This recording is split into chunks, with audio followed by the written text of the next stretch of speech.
Right, we are live. Hey guys, how's it going? Welcome back to the Kiwi Lads channel. We are back for another match of the URC. This one, the Bulls taking on the Sharks. Now, we've just watched the one South African derby taking place between the Lions and the Stormers. Now, the underdog of that contest got themselves the victory, but an even bigger underdog heading into this game is the Sharks. They did lose last week to the Lions, although now we have seen the Lions beat quite a few of the South African teams. This Bulls side, been a little while since they've been in action. They love nothing more to get back on the right track, get themselves another big win. The way that the table sat heading into these South African derbies, we will just pull it up here for a second. There we go. So now we do know that the Lions have got themselves a few more points. They did receive the 4, but they still remain in 7th, moving up to 33 points in the overall standings now. But as you can see, the Bulls are in 8th. The Sharks are in 10th. There's only 1 point separating the teams. So whoever wins this game,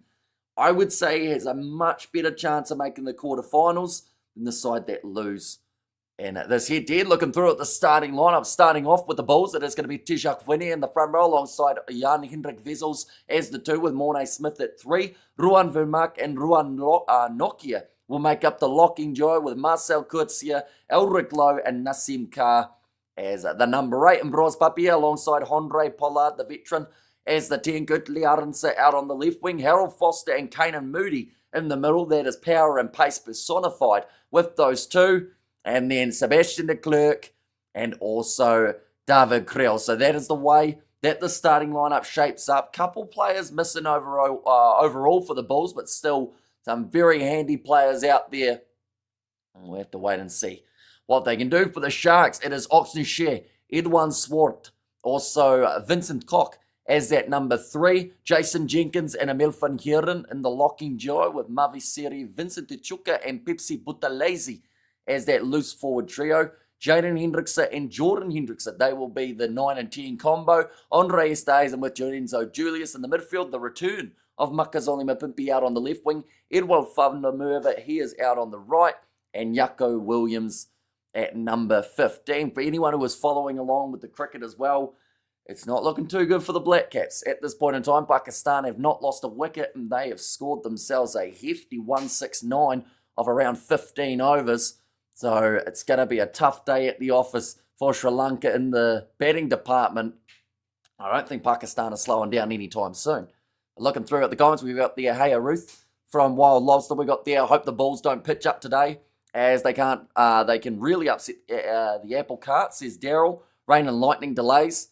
Is there actually? I know that someone was talking about the lightning around the ground relatively recently, but I hope it's not actually going to be that delayed. Super Sri Lankans are doing match fixing. Don't watch cricket, Amish, says KFC Lad. It is sport mostly controlled by South Asians. It is corrupted. To be fair, Pakistan are just batting really well. And, there have been a couple questionable catching attempts from Sri Lanka, but I do also think that that's just because they can't field very well. And they've proven that throughout this World Cup competition. But I was looking through at their recent games, and the only teams that they've been able to get a total that would stop Pakistan from going through was up against Zimbabwe and also Australia. Those are the 2 big totals we're seeing from Sri Lanka, around that 180, which is roughly what they're going to need. And maybe more than that, because there's plenty of boundaries still to come in the final 4 overs. But this match, the Bulls versus the Sharks, looking through at recent form for these 2 sides. It's raining here now, says Martin. That's what makes me angry. Anyone who is against New Zealand, says KFC. And so many catches dropped. Yeah. And some of them have been tough. Other ones have been sitters. But then saying that, Pakistan are probably going to drop a few in the field too, if it's anything like the way that they do normally field.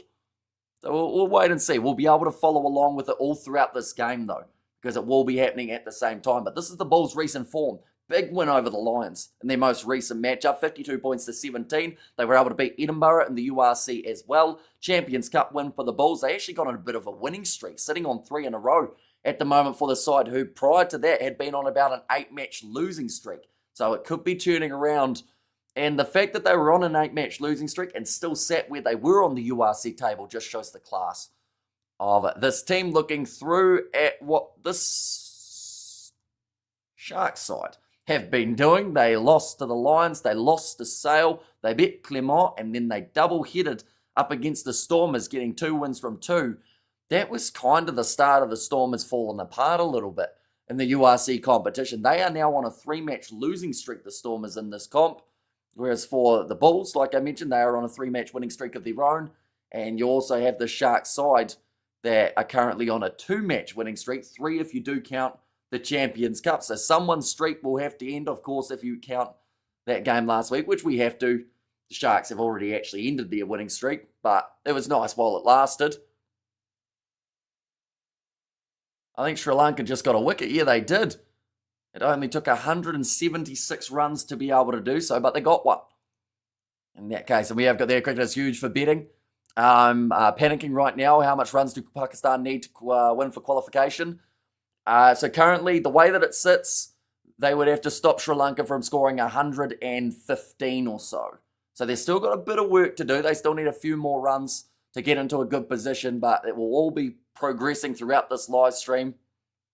But Pakistan's certainly laying down that foundation. But of course, do let me know who you guys think will be winning in this match between the Bulls and the Sharks. Of course, we've been talking a bit of T20. The South Africans, a massive congratulations to the Proteas. They have already made their way through to the semi-finals of the competition. They're finding out a few of the other teams. In fact, other than England, no one else is confirmed in those T20 semi-finals, but they are taking place mid-next week, hoping to do 1 or 2 of them on the channel as well. We got the undisappointed Ruth, but I won't judge you for your team choice. I still like you, says Ruby. I thought maybe you on holiday, says Daryl there as well, for Ruth being in Cape Town. So yeah, hopefully we don't have lightning strike delays in this matchup. Someone did mention about the lightning and the thunder and whatnot that they have been having in afternoons in the Loftus area.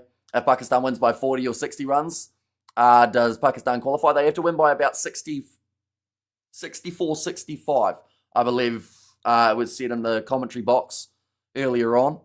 And the Bulls, says Ruth. We'll mention we are only 8 minutes away from this contest. The URC, we're at that stage of the year where it's a little bit start-stop. There is no guarantee that you're going to be playing each and every week. In fact, there's a week off for a couple of sides, but the Bulls are going to be playing up against the Stormers in 2 weeks' time on the weekend.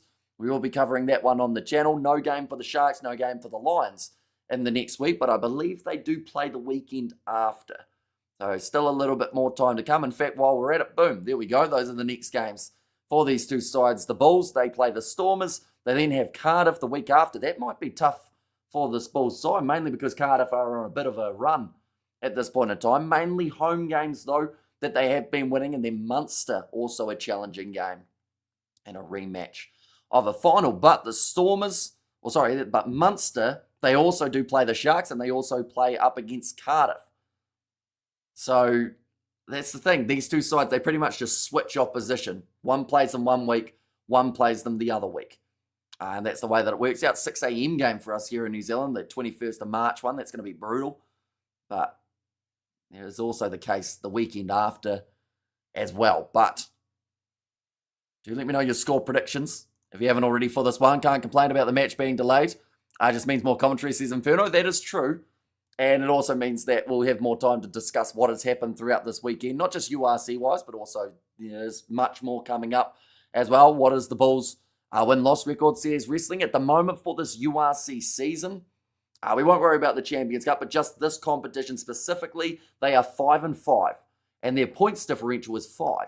And they've got 25 points. So they like the number 5. They'd love to receive the full 5 from this game, which would mean the bonus point victory, 4 tries or more from this matchup. Won't be too easy to do. The Sharks side, even though they are big underdogs, you just can't trust that they won't come out firing, have a really strong game. When you look through at this lineup for the Sharks, they've got Oxenshare, Vincent Koch.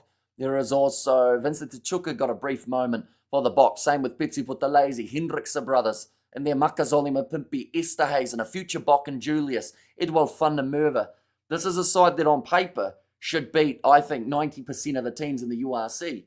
But in reality, there are times where they've just struggled and haven't been able to find their rhythm. And the one thing that's really hurt the Sharks, I'm going to say it, is the handling. If you're dropping the ball too often throughout a game, you're not going to win it. And we learnt that from the Stormers in the game just recently. Eamon Hamish wants New Zealand to win the T20 World Cup. I'd like them to be through to the semi-finals. Because, I would quite like to be able to cover a game that involves the New Zealand side, as well as, South Africa on the other side of the draw. That would be quite cool in the ideal scenario. for us, just because I know them a little bit better than the Pakistan side. I don't call Hamish a fake fan. He is literally watching Sri Lanka versus Pakistan. People think you are a fake fan because you always discriminate the Black Caps. I think you're the only one who's called me up, KFC lad, I will say.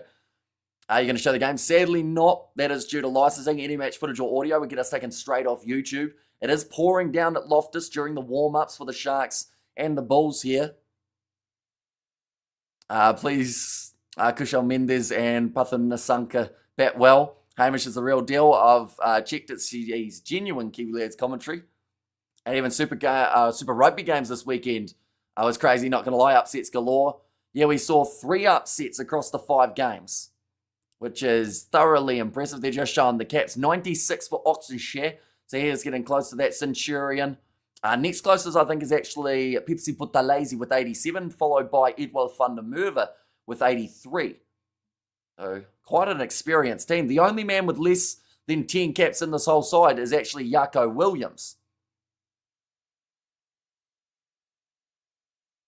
Did Sri Lanka just drop a catch? Oh no, they got a wicket, never mind.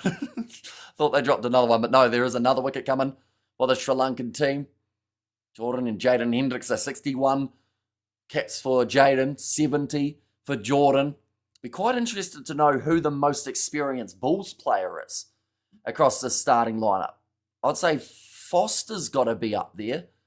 Oh, actually, Marcel Kurtzia, he's been around for like 15 years. So he'd surely be up there. And we have there, I hope the Bulls get walloped. And also, we have got there, cricket is a South Asian sport now. Says KSC lad.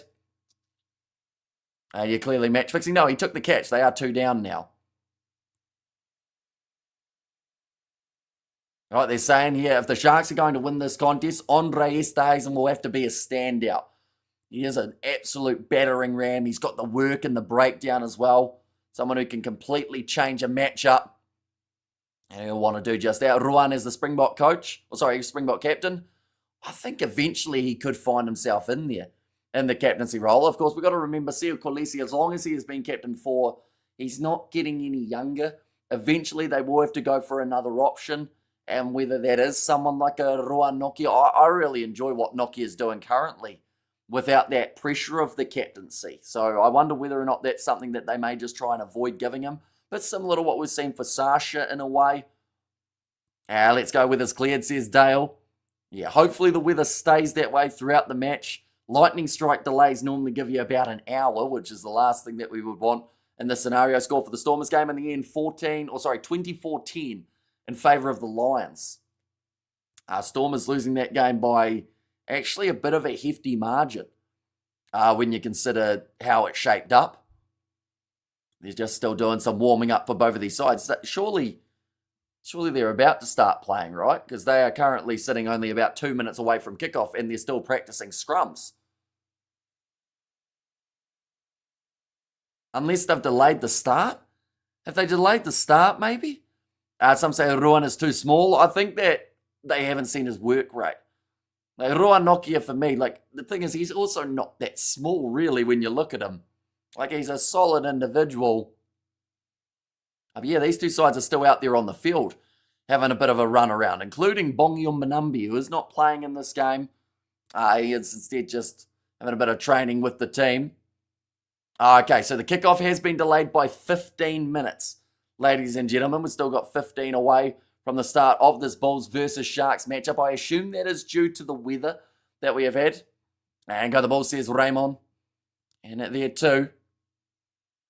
So yeah, I think they would have probably had the players in the changing sheds. I would think we only get the coverage from 5 minutes before kickoff normally here in New Zealand. So we're normally a little bit behind with what's happening. But from what I'm seeing, it looks like they've only recently got the players out there.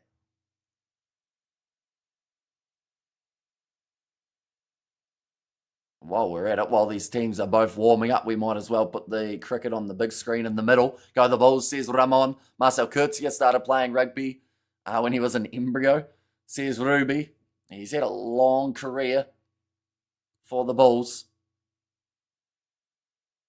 But yeah, we'll have to see whether or not they fire here, the Bulls. I feel like they should, even though they didn't play last week. Pakistan is still hitting a lot of boundaries, ladies and gents. Never stop, says Ruby. And there as well. But do let me know also who you think are the key players for these two sides. I think that Aransa will want to get involved in the action early. Pollard, his combination with Ambros Papia has to be on point here. And as sometimes questionable as the Hendrickson brothers can be, they can also have very good games, but they're still on the same page, those two. At the end of the day, they're brothers. Andre Pollard and Ambros Papia have shown at times for this Bulls side that they haven't quite been on the same page. But I think they're starting to find their rhythm a bit more. 3-match winning streak, like I mentioned. Go the Bulls, says Luke. And also good luck, Sharks from the Northwest. And that's why Marcel went to school in Durban and used to play for the Sharks. Says YZ. So how many games in URC/Super Rugby has he got now, Marcel Kutsia? Because it's a fair few. There's a heavy downpour now. My backyard is soaking wet, says Ruth. But yeah, as long as the weather doesn't hit lightning, we're good. But it is certainly pouring, which means handling errors will be everywhere out there on the field, and it's whoever can handle that better, pun intended, will walk away with the victory. Here we go. Let's go the Sharks. Says Titanium there. I think it's going to be the Estays and Hit and Run show. Says Ruby. Yeah, he's the type of player that can just get them on the front foot for the Sharks. Always finds meters. Even if he's in a position where it's pretty much a standing start, just throws himself at the line and oftentimes is rewarded with just either meters made or maybe even a try. To his name, Andre Esterhazen. For anyone who is just tuning in now, there has been a delay of 15 minutes for the start of this contest, just due to the poor weather that they've been having around Loftus. It's not going to take too much longer before they do make their way onto the field. And of course, as soon as they do, we will keep you informed with everything that is happening. For anyone wondering about Pakistan versus Sri Lanka in terms of the T20 World Cup, now some might say, what relevance does that have to South Africa? Well, they may end up playing Pakistan in the semi-finals, depending on how this one ends. Pakistan currently have got, anyone who doesn't want a spoiler, be sure to mute this for a second, but Pakistan have got themselves 192 for 2 after 17.3 overs. Now, whatever Pakistan get, Sri Lanka have to get within 55 to mean that New Zealand go through to the semi-finals. If not, then Pakistan are the second team in this group to go alongside the English. Who are the Sharks reserves? Says Joe, 1 second. I'll get them up so that you can see them a little bit better. There we go. That's a bit clearer. So for the Sharks, they have got Fezambata, Gunyane, also Handro Jacobs. I've got Kone Ral, Thomas Dyer, Brodia, Sia Masuku, and then also Yapinka as the number 23 for the Bulls, Marco van Staren. So this is a little bit risky from the Bulls, I do have to say. They have gone with 2 players who are not specialist hookers.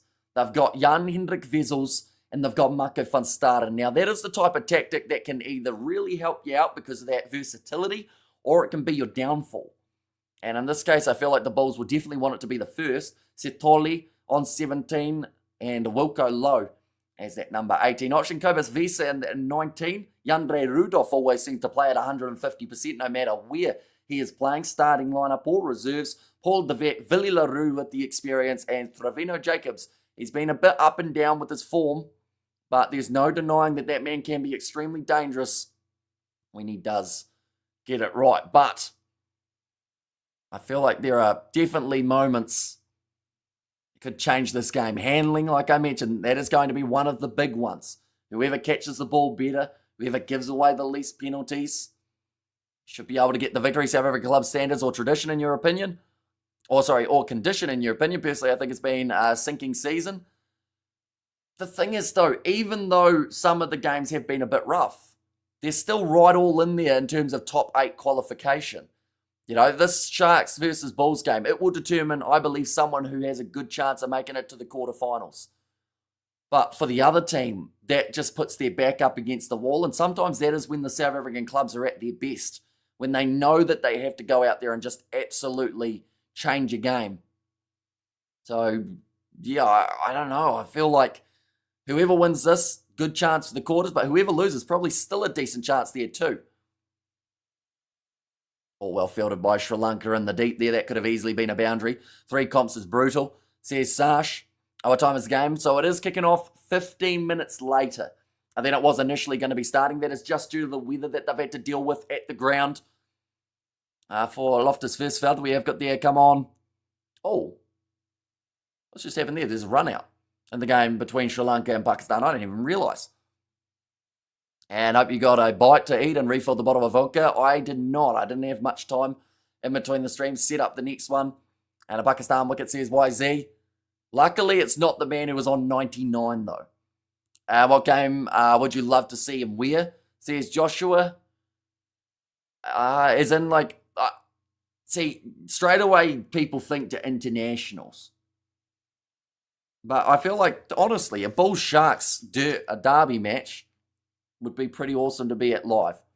Why so late? Just due to the weather. They had a few, I think it was maybe a couple weather delays beforehand, which did mean that they had to wait a little bit longer before getting out there training. Anyway, Sri Lanka will win that game, bro.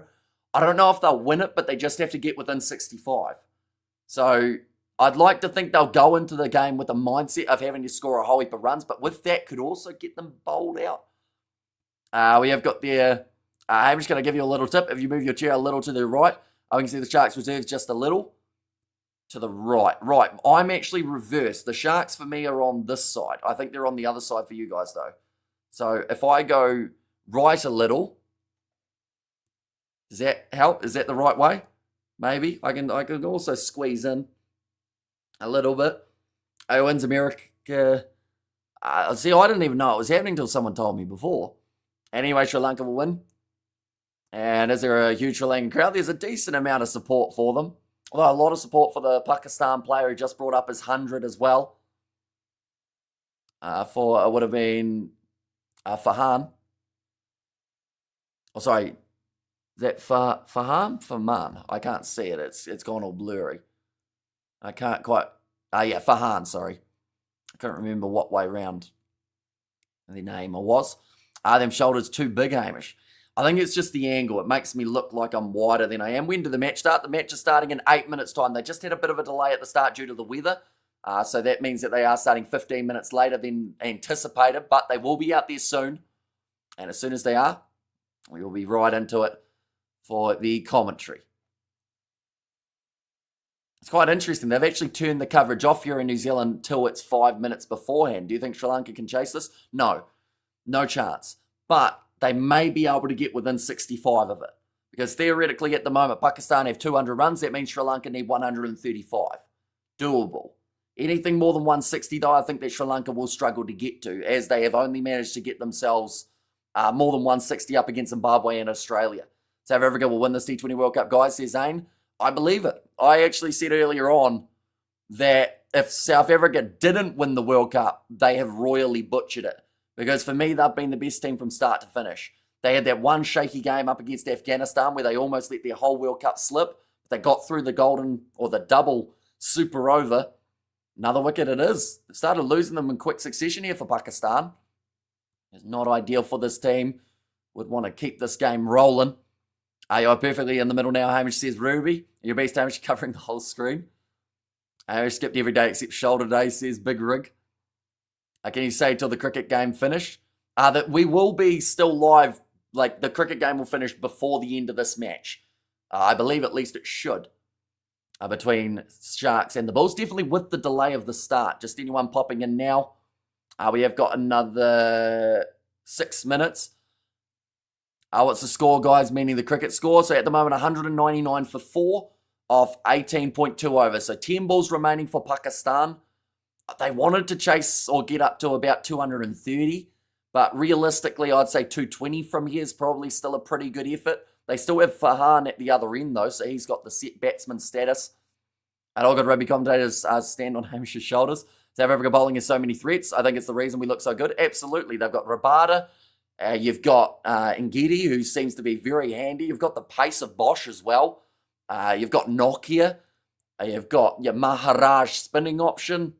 Like, honestly, it's a very well-rounded side. Yeah, I'm not sure about Janssen, if I'm being honest. And I'm not sure why he was trying to start a fight in the last game that he was in.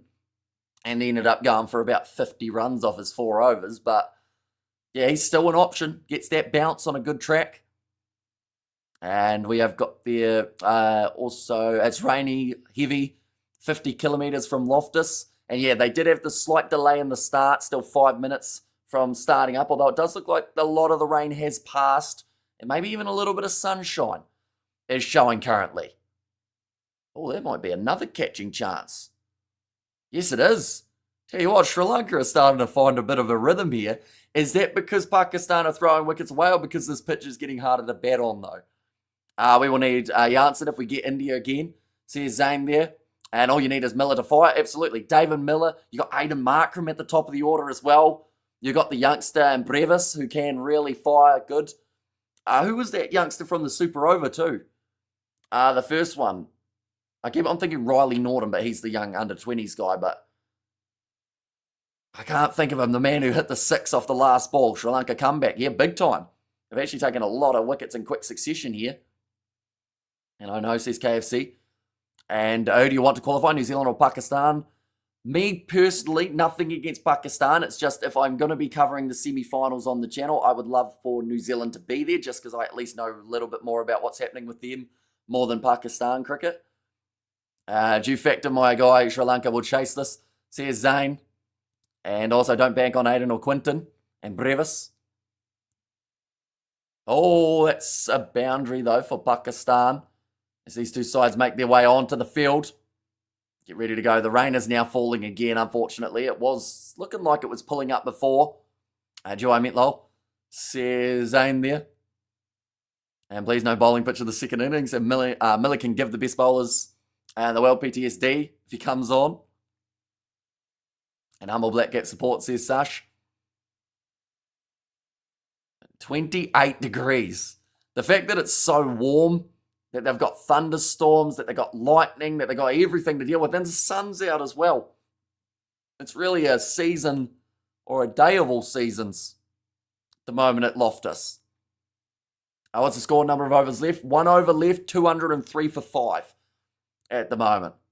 And WWW3 says Lash TV, and come on Sri Lanka.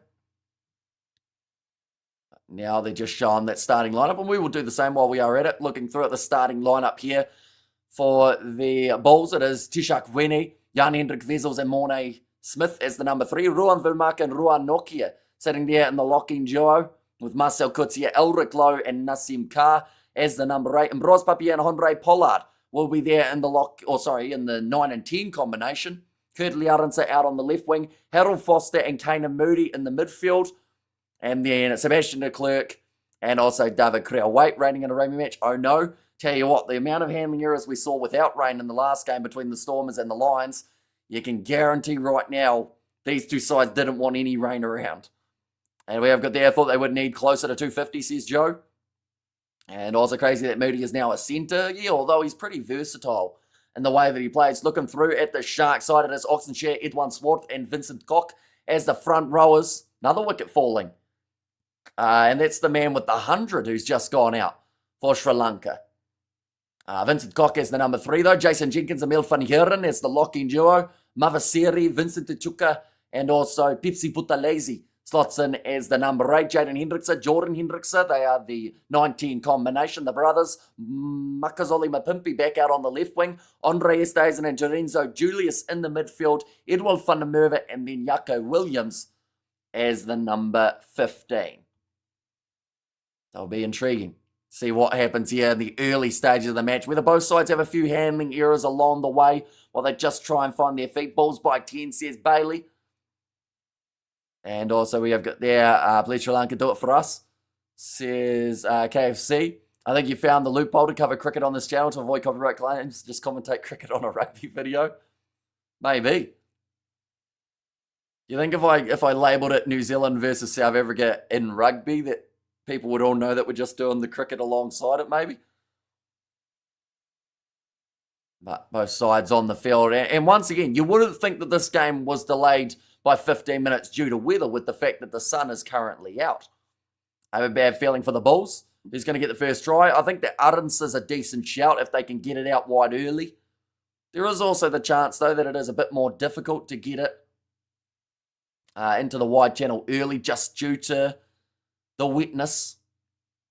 I'd like to think that these two sides from the warm-up would have gotten a little bit more accustomed to the conditions. Edwell to score the opening. Okay, so you're going the other wing. So that would more than likely mean he's gone past Kurt Liaransa to score it. And then my guy, I guess, vice versa.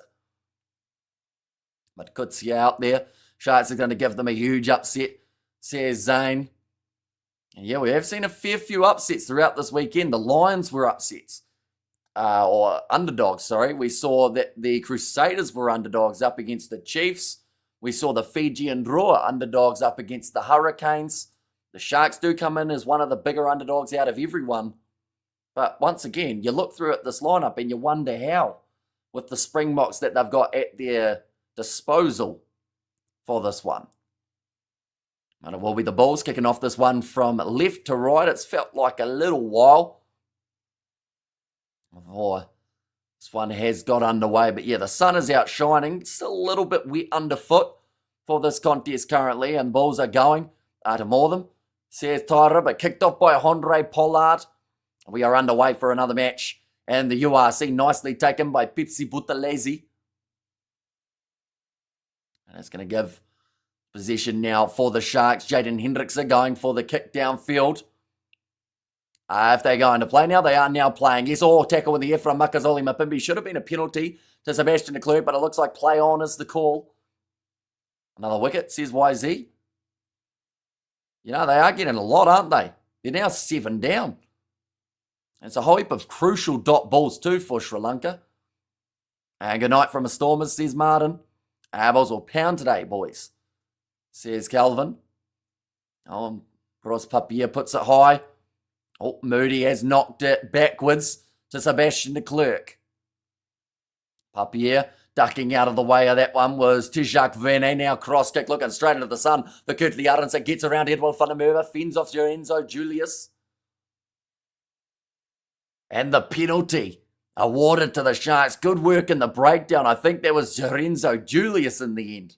Did get bumped off of the initial challenge. Got back in there. And wrestled the ball back onto his side. Now Hendrickson will kick this one towards the sideline. It hasn't worked out and it's gone dead. Terrible kick there from the get-go. And hello, Hamish, says Tessa, welcome in. You are doing extremely well. And de Klerk grab it, says Ruth. And yes, says Sash. Yeah, missing that touchline there for Jordan Hendrickson. It's actually something we're seeing quite a bit of. Definitely in that Stormers versus Lions game. Sasha Feinberg and Ngume Zulu missed it multiple times. Cost his side a fair bit of possession.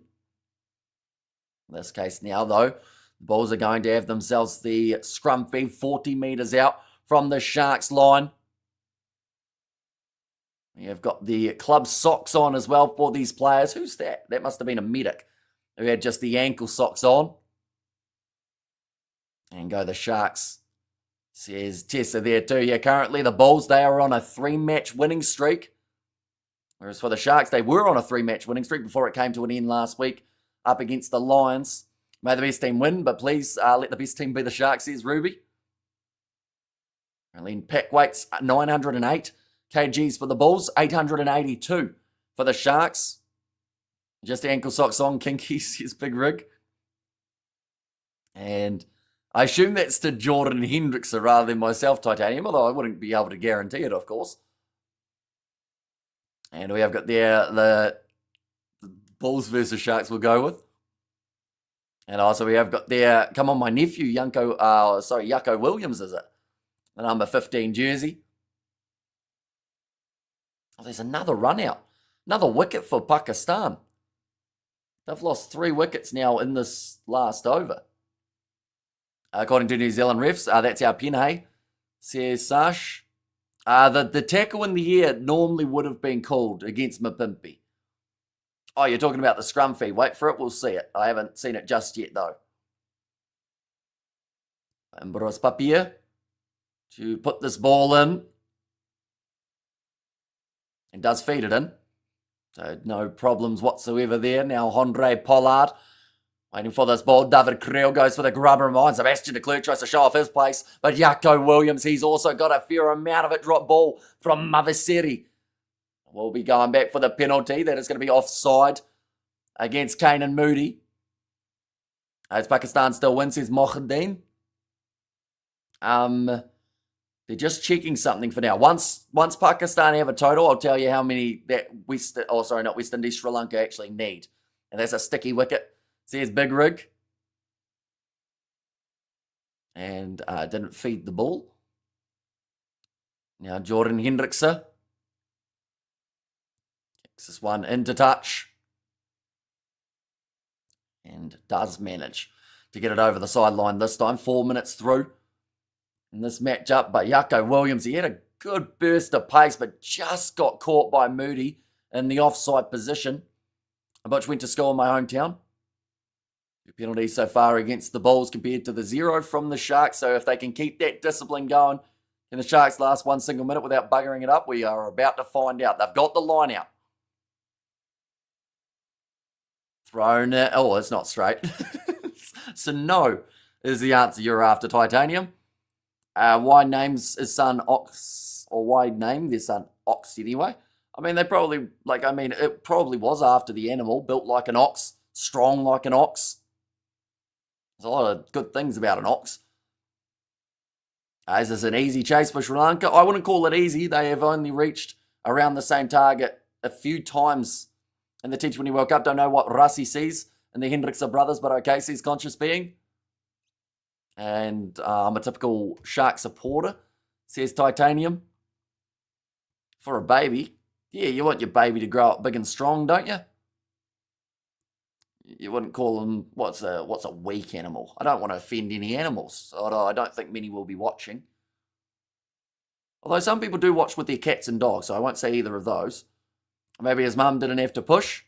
He pushed, just a thought. Why did players play well in the Springboks, but in the URC bad? I think it's just the cohesion a little bit. Now, Pollard kicking downfield. And that's a nice take there from Edwin van der Merwe. On with the kick up high.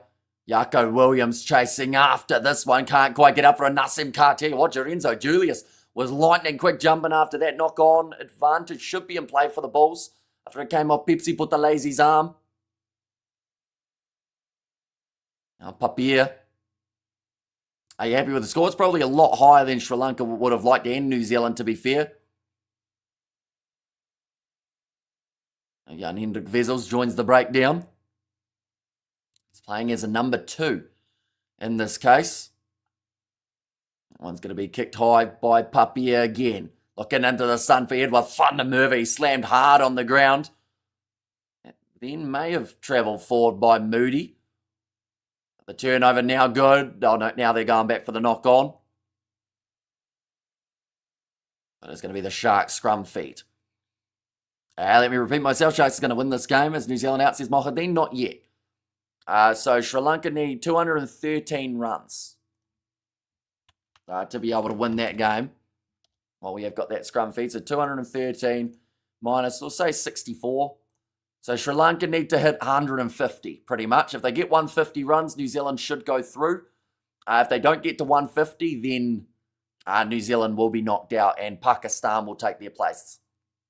And do the Sharks a favour and bring more teams into the top 8. Yeah, see, whoever wins this game gets a nice boost because currently there is only 1 point separating these two teams. The Bulls are on 25, the Sharks are on 24, the Lions are now up to 34, so they've created that space between them and that 8 zone. But, you know, the Ospreys are right there.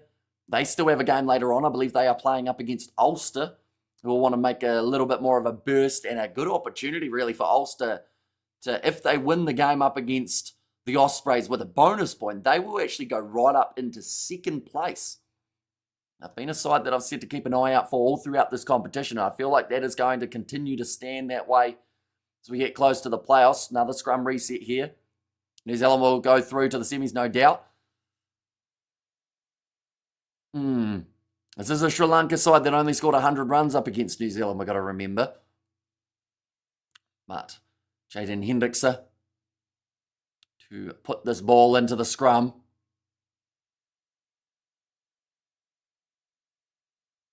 I think we're going to see a set piece. Oh, it's either going to be a set piece or Jordan Hendrickse is going to kick this one downfield. I'd like to see it set piece out wide to the left, though, try and get Makazole Mapimpi into the game. That is going to be the free kick.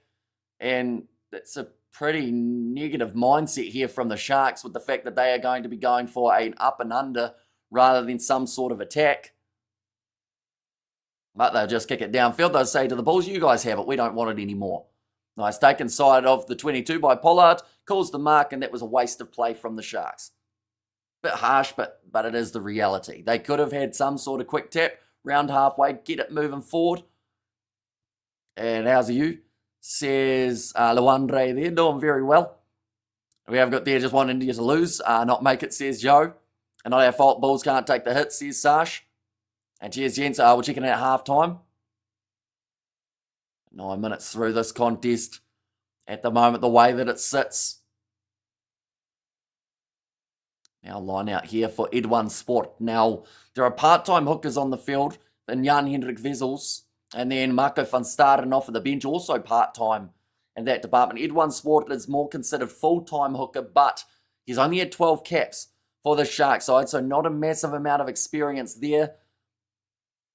That does make things difficult. That one's not straight again, although the referee this time does let it slide. Hendrickse goes to Andre Estes, and he doesn't normally go for the kicks in behind, but maybe he should. 50-22 for Andre Estes, and they're brilliantly done by the Sharks captain. I know it's taken back, never mind, doesn't get the 50-22, but still a very good territory gain for the Sharks. Do you think India will lose? I think they'll have to play badly to lose, although West Indies are a side that, as we saw earlier on in the comp, with their second highest T20 in World Cup history score, anything can happen with the West Indies. Right, line out now, the Bulls. Gets it straight into Elric Lowe's hands, nicely played. Managed to avoid any sort of pressure at line out from the Sharks team. 10 out from their line. Papier again will send this one up and more than likely to the touch line. Unless he's targeting the middle of the field. No, that's a very good kick from Ambroise Papier. In fact, probably about the best kick that he could have had from that angle. With the meters that he was able to make too. Probably a homage to Oz Durand. Greatest prop forward in history. Oz means ox in Afrikaans. Says Robbie. I wonder if there's any article out there about where the name came from for Oxenshire. And Focus Bulls Focus. And Hamish, everyone Hamish signed a contract with Proteas to be their coach. I think they're going all right without me. They're in the semi-finals. Pakistan, New Zealand. Are they going to play first semi-final or second semi-final? Not sure yet, to be completely honest. I know that on the app that I normally use, it doesn't specify. But they'll be in one of them. Your thoughts? Wouldn't it make sense to create the pools with actual world rankings of all qualifying teams in all sports instead of a random draw? The way you mitigate the issues? Yeah, it would. And the crazy thing is about the World Cup draw, whether you were ranked 1 or 6, you still got the same treatment. So there wasn't actually, there wasn't as much of an advantage as I think maybe some of the top sides should have had in that draw. But then at the same time, I guess it's worked out all right. We're going to see some big sides knocked down in the quarters. So that means that new opportunities for sides to win it who haven't won it before. Pressure on Oxenshire and the breakdown from Tishak Vinny.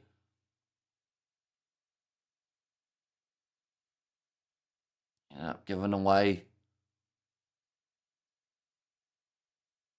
the scrum.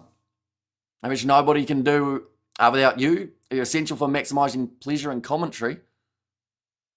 Thank you, Ruth. You've got this focus, Sri Lanka, says KFC. Yeah, we'll keep you updated on the cricket as this one goes along.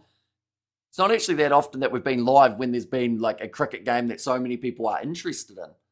That has been taking place kind of on the same time schedule. Ambroise Papier. Scrum feed here for the Bulls. They are inside of their own half. Plenty of work to do from here, but still 0-0. Calm down, says JP DeRoof. Are you going to the Rugby World Cup paid for? No. No, I'm going to be covering the World Cup from this seat. But we're going to be doing every single game. That's going to be an advantage there for no clear release from the Sharks. Andre Pollard. Now Kane and Moody. Oh, almost has a bit of a stumble there. Dragged down by Oxenshire. tries to lock himself over the ball, gives away the penalty there again. Although, in fact, that was actually going back for the initial one. Sri Lanka's big bucks. No, I'm not talking about the cricket in isolation. For example, look at the Rugby World Cup draw. I was talking about the Rugby World Cup draw. Rather than the cricket, I was talking about the Rugby World Cup side of things. And also, would you got the final would you go to the final if you got a free ticket? Maybe, but I don't think I'd get a free ticket. Like I can guarantee you right now, I would be not high up on their list of tickets to give out. So, like, I'm happy enough doing what we did last year or last World Cup and covering it on the channel. I feel like it was quite an incredible atmosphere we created. Like, we had over 10,000 people watching on that one. I'm going to the Springboks World Cup, says Mohadeen. It'd be better if the draw is more even, and yes, the top teams will win, but you won't get lopsided pools. I think we're on the same page, says Ruby. And also, Hamish is probably the only reason I still watch a bit of rugby TV commentary as bollocks, says Robbie there.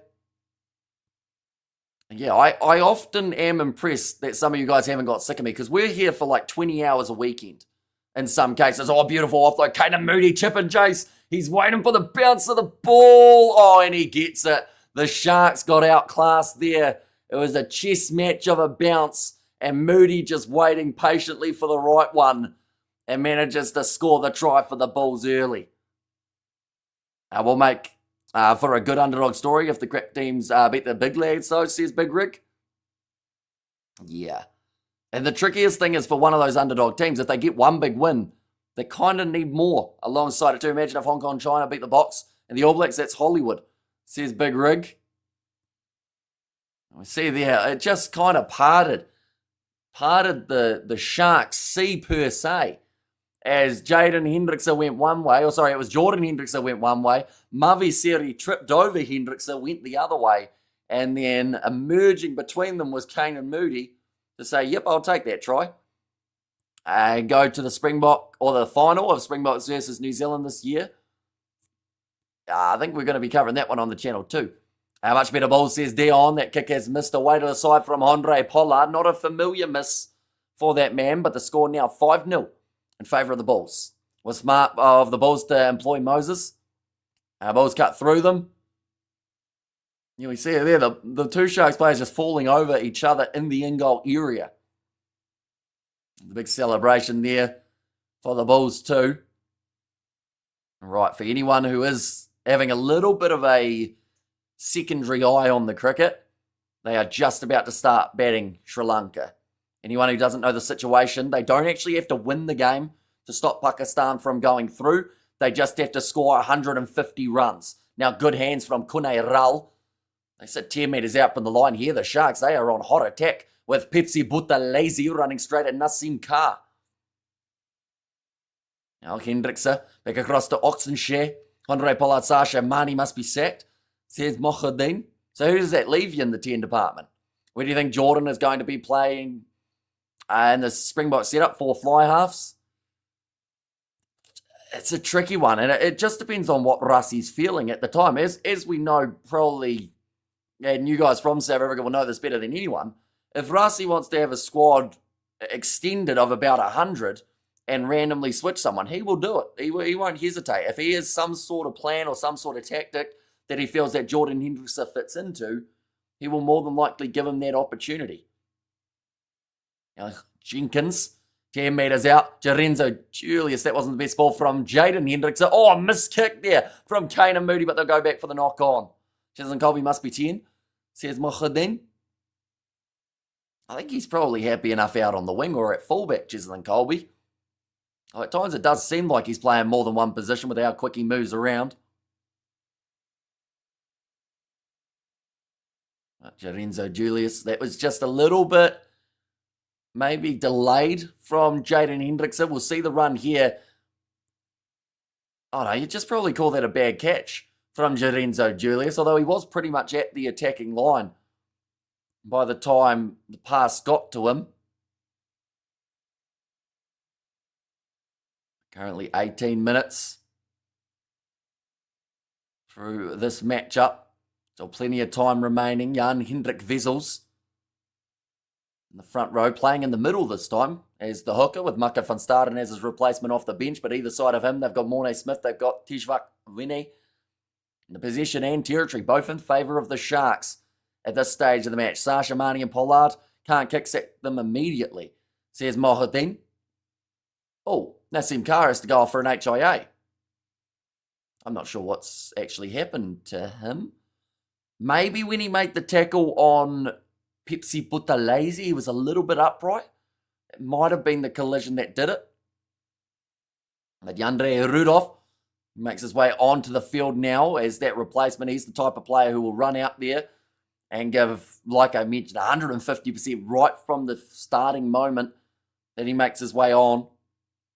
And Sashamani and Pollard can't kick. Sack them immediately, says Mohadin. Ivan at Loftus stays at Loftus, says Ruby. The Bulls currently, they are 5 metres out from their own goalposts. Not quite where they'd want to be on the field. What you think? Nah, he's not going to sack all 3 of them. Pollard still has a mump in his boots. Now back across to Pollard. Does get a good boot downfield. Yeah, very nice kick from Andre Pollard. Created a good angle to be able to work with.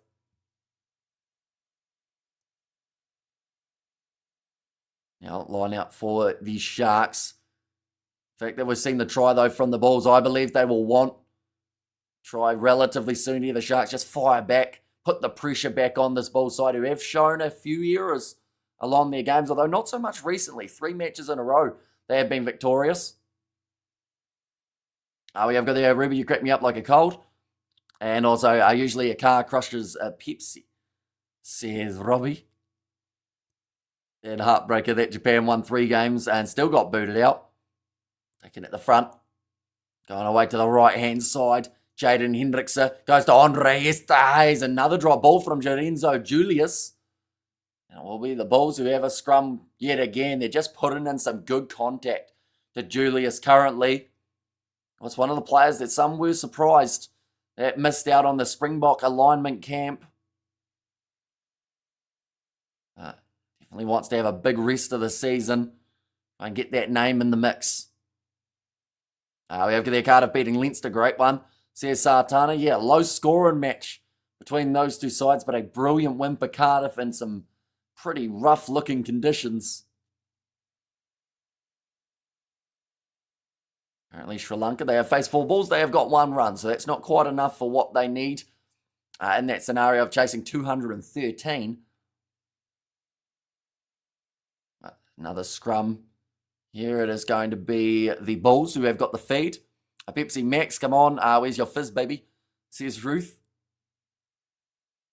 I will also mention Connacht versus Glasgow is taking place at the moment too. I completely forgot that that game was happening.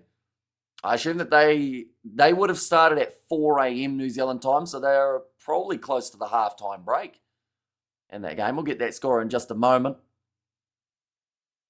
First of all, we will click here. Hopefully it's going to behave and the URC is going to show up. So currently it's 3-0. Connacht winning up against the Glasgow Warriors after 32 minutes. So that one's actually lower scoring than this game between the Bulls and the Sharks. And Pepsi Max is delicious, not sponsored. George had a Pepsi Max today while we were out and about. I haven't actually ever had a Pepsi Max, believe it or not. Now, ball in the hands of the Bulls with Andre Pollard. Goes across to David Creel. In fact, sorry, that time, it was David. Oh, told to get out of there with no hands. Eventually releases it for Jordan Henderson. George is a smart man. Says Big Rick. There's a 4 for Sri Lanka at the end of the first over too, I see. I might not give updates every over. I might give you updates every few. Well, you need to lose your Pepsi Max virginity, Hamish. Says Big Rig. What's in the Pepsi Max? Is that the one that's 0 sugar? Or is that what's the max part of it? Because they don't have Pepsi Zero, do they? So is that Pepsi Max is the same thing as Coke Zero? And Boxers France at the Rugby World Cup. I think I have watched that game more than I question my decisions. That was epic, says Ruby. And the call again is for another scrum. At the moment, the busiest players out there on the field. No sugar, lots of caffeine. What's a Pepsi Max and XL Pepsi? What flavours of Pepsi do they have? Do they have a raspberry Pepsi or a vanilla Pepsi or anything like that? Already a quarter of the way through this contest. Just the one so far, max flavour, no calories. I think that's the idea. And yes to both, says Big Rig. Don't know about New Zealand, but in the UK, our Pepsi Max are 1/4 as much caffeine as the US version because of food laws. Yeah, I'm not sure how much. I'd assume New Zealand would be the same then. Oh, front rows collapse. And we've got another scrum reset.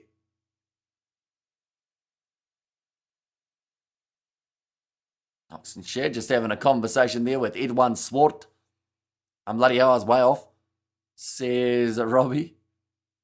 Full cream Coca-Cola with brandy for me. Thank you very much. I feel like, to be fair, anyone who's doing a braai or anything roughly around this time in South Africa, there's probably some beverages being consumed. So if you guys are braaiing, anyone who's got one going at the moment, what are you cooking on it? Because it's currently, by the time the stream finishes, it's probably going to be about 6 a.m. and I may want food. In the US, it's an energy drink. Says Big Rick. Now on Bros Papier. Scrum. Oh, a little bit of an early push there from the Sharks. But it pops out for Yandre Rudolph. Away to the left-hand side, Sebastian de Klerk. Bulldozes his way through that first initial attempt of a tackle from Jordan Hendrickse. Bros Papier. Ruan Vermaak pops it up now. Tijak Vene, good hands from the Bulls forwards here. Yeah, Ruan Vermaak, oh, that's a hard shot on him on the spine from Pepsi Buthelezi and Vincent Techuka. Oh, Kana Moody. And behind, David Creel, directional change, has to try and avoid Harold Foster, who was in his way, offloaded to Moody. On the halfway line now, Yandre Rudolph has Kurt Liarense with him, cuts back inwards, gets around Vincent Koch, Jaden Hendrickse and Mavaseri. They hold him up, they almost turn it into a rolling maul. Back across to the right again. First wicket has fallen for Sri Lanka as well. Nasanka is gone. If anyone following that game now, Andre Pollard, nice chip and chase from the Bulls. Falls into Pollard's hands. Now Jan Hendrik Vessels, he hits his face on the ground extremely hard. And looks like Jaden Hendrickse has stayed down with an injury. Wide cut out pass from Andre Pollard. Kurt Liarense trying to cut inwards. Offload there to Yandre Rudolph. It's got defence from the Sharks just for now. Back to the right, Marcel Kutsia. And yeah, Hendrickse still down in the back play. A bit of a concern there. They won't be able to go too far that way, the Bulls, or else they will have to stop it for the player safety side of things. They are committing plenty of players to those breakdowns there, the Bulls. Now Andre Pollard looking for the cross kick out to Sebastian de Klerk. Takes it well, steps around, acceleration from de Klerk, and it's another try for the Bulls now. And you can see there Makazole Mapimbi, he dropped to a knee and kind of had a bit of a sly smile saying, yeah, he got me there. Outside info, you don't need a Brian South Africa for brandy and coke, says Ruth. Or sorry, that was Ruby. And also my birthday, can you wish me a happy birthday? Happy birthday, Mohadin. And what's his real name? That's a solid first name. Yeah, solid like an ox, hence the nickname Ox. Yeah, I'm not even going to try and pronounce that because I feel like I'm going to absolutely butcher it if I do. Try. Yeah, the cross kick from Andre Pollard went straight to Sebastian de Klerk. Now they're just saying that there is a time off. Waiting for the injury. It's bad, says Sash. It's on the 16th of March. Wait, so it's not your birthday yet? Oh, almost my birthday. Sorry, my apologies. I thought you said it was your birthday. And no blue light blockers, Hamish? No. Which is probably why my eyes are terrible now. They are just giving Jaden Hendrickse plenty of medical treatment here. Looks like they are going to put him on a stretcher. Take him off the field. A bit of a concern here for the 9 of the Sharks. Bulls are above reproach, says Sash. I did have some glasses somewhere that were supposed to be like blue light glasses, but I don't know where they went. They've got him on that stretcher, so they will pick him up now. Player welfare, hey, says Sash there. And Bulls are above reproach. And Connacht 3, Glasgow 0. Is that now half-time in that one, Sean, or are they just about half-time mark? I know what the Sharks are going to fire in the second half. They are playing the altitude game. They always do this at Loftus. Watch the space. And Bulls are on fire tonight. We are eating sushi. And the vodka is working. And sacked Andre Pollard, Sasha Mani immediately. But who does that leave you, Mocha, then? Who's your next 10 in that case?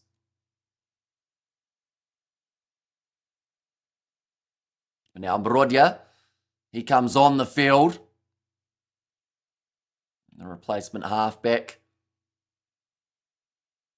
And we have got there Dion Shark Stew Yummy, says Roof. So yeah, Brodja may be getting a little bit more time in this game than he would have anticipated. Only 27 minutes through this game, though, so probably an extra, I'd say, 30 minutes, maybe even 40 than he would have been thinking he was going to get. Oh, it's a hard landing for Jaden Hendrickson. They're going to show the replay here. So he dives in, heads in the wrong position.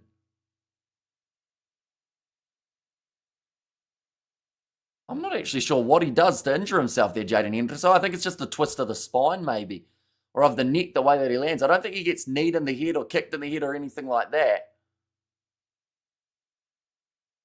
And then he tried to get back up and went down straight away afterwards. So I think he's rocked his, maybe hit one of his neck muscles or something. He got kicked in the head, says Sash.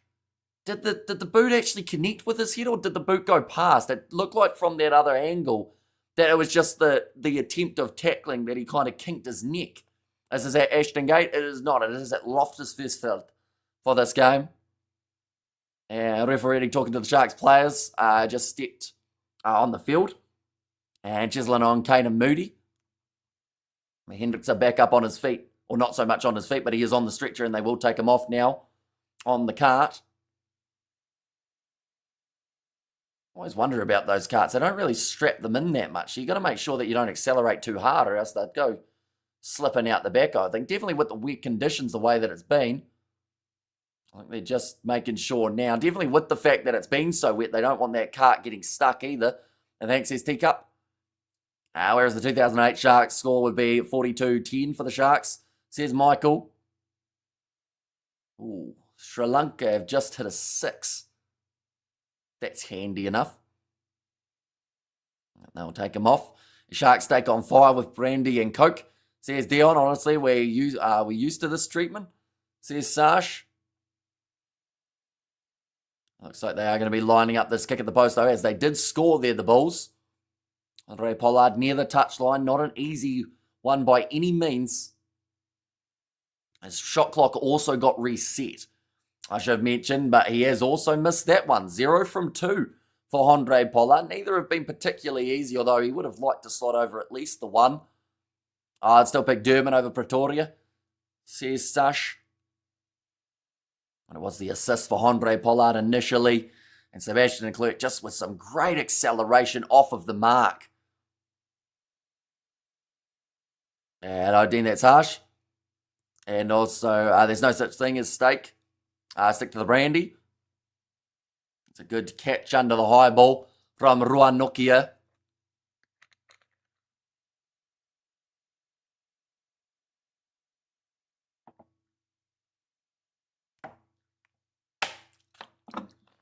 Wasn't able to find the touchline with that one. Papia, due to it being taken back. Jaco Williams knocks it back for the Sharks. Now Edward van der Merwe going for a cheeky kick in behind. Oh, it's just hit the touch flag and gone out. So 5 metres from the line now. The Bulls are going to have their big chance. Why is Jalibert missing all the kicks at goal?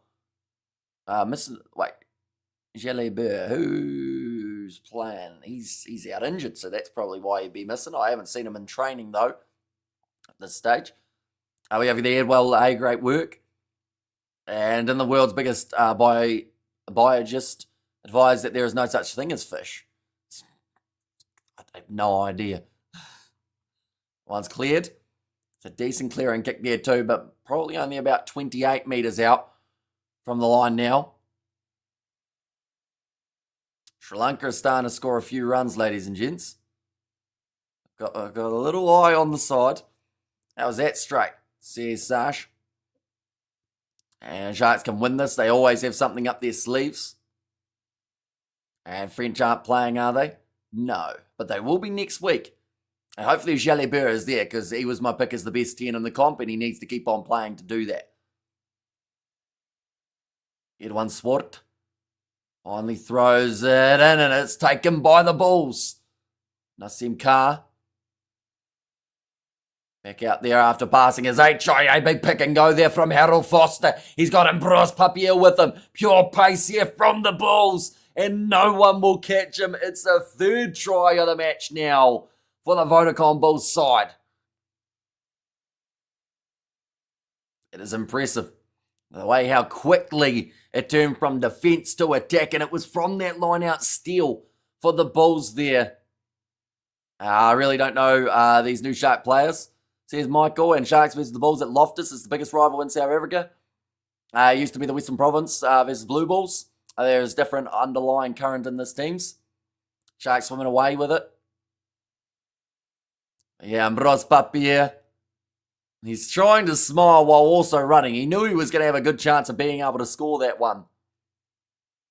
But the Bulls have really come out the gates very quick. Sharks are drowning, says Illicit. There may be no shark steak. There is shark fin soup. I'm preparing one now. Just waiting for my bull to bring the main ingredients. Says so, but that is going to be over from Andre Pollard this time. So now makes the lead 17 points to 0. But that's great work from Harold Foster to see the option of going for the pick and go and then waiting for the support run of Ambroise Papier. A massive smile on the face of the Bulls halfback who scored. Ambroise Papier got it. The Sharks are absolutely nowhere, says the real Terrence, and he got one, says Big Rig Joe. And Papier scored, says Sarge. He certainly did. Taken there by Elric Lowe. Rolling this one back. Oh, Papier had two men after him. I think it was Vincent Koch as well as Vincent Chichuka. It was the Vincents coming at him. Nice take from Makazole Mapimpi. Jaco Williams now fires it across to Jordan Hendrickse. Round the halfway line. Nassim Carr with the low tackle. Now Brodia. He's going to be on the field for the rest of this game in the 9 jersey due to that injury of Jaden Hendrickse. When you feel an earthquake or a bump, don't worry. It's our Hawks practicing their scrum. And don't sack Pollard, says Mohadin. Okay, so now that he's got a kick over, you've put him back in your team, have you? And Sharks is clueless at the moment. They're getting stung. Well, they haven't looked like they've got a game plan at the moment, which makes things very difficult when the opposition and the Bulls seem like they do have a plan. And Bulls on the stampede, says Joe. Now Papier rolls it back again. And that's holding, says Sash. And second half, first half will be 17 points to 7. Watch the space, says Ruby. Told to use it again. Now Papier kicks it high again. And the ball's over the Matador, says Roof. Nice take from Jaco Williams. Now, trying to step through is Edward Fun to move offloads to Lorenzo Julius, who was very quick off the mark.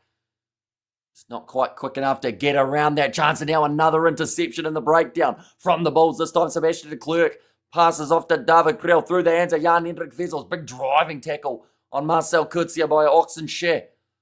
Pollard goes off to Ruan Vermaak. Offloads up to Papier. They're keeping the ball alive nicely here, this Bulls team. Now here's a release, Sash. Send Andre. And plan to beat the Sharks as the Hendrickse brothers. I assume are they playing? And one of them is currently still in the team. The other one did go down with an injury. Another boundary there for Sri Lanka. Now, knocked back by Hendrickse. Picked up by Nassim Carr though. There's just a bit more of a hunger here for the Bulls. There's intent to try and get that ball back. Although Corne Rull manages to rip it away for his Sharks side. It's gone backwards. Jason Jenkins goes to Jaco Williams. A standing start there. That looked like a little bit of confusion. But Makazole Mapimpi, he's run straight up the middle for meeting the Ruans. What an idiot. Hendrick brothers will never have a game plan. Worst players ever to be in the box jersey or the comp, says Gawi. Although one of them is no longer on the field. It's Rodia now alongside Jordan Hendrickson. And back off blue, when it clearly went forward. I can't even see Sash. Why don't you commentate NRL? Normally it's due to the overlaps that happen with Super Rugby. I'm hoping to do some of the NRL throughout this year, but I don't think I'll be able to do the games for the opening round, sadly. Just do, oh, that's a big shoulder, from Nassim Khan. Another good kick in behind from Andre Esterhazen, I should say. But yeah, it's normally because of the overlaps. Super Rugby does take our main priority, but I am going to be covering the Rugby League World Cup. Hopefully every single game on the channel. So that's the plan. What kind of name is Howard? Says Sash. What kind of name is Jorenzo anyway? I'd rather be named after a car. I think Jorenzo's a kind of cool name. Right, knock on from Makazoli Mapimpi there. And ironically, Jorenzo does hit like a truck. Our Razor take over the Sharks in 27. And Rufus retro today. 35 minutes through. The Bulls are only one try away from a bonus point here. Send me the link, please, says Enrico. It's on URC TV. But if you're in South Africa, it's on Super Sport as your watching option. What do you think if Rassi joins the Bulls? I don't think, is that on the cards? Or I know that they were helping out the Bulls in terms of some of those Springbok coaches, but I don't know if Rassi was rumoured to be heading there as well. So I'm going to disagree with Gawi. They can be brilliant, but they lose games with spectacular inaccuracy. And the Bulls have the might of Super Rugby or South African Rugby behind them. Personally, don't rate the Hendrickson brothers. Seem a liability for the Sharks, and their Bok performances are quite poor. And imagine being so trash the national team needs to send coaches, says Sash. But now scrum.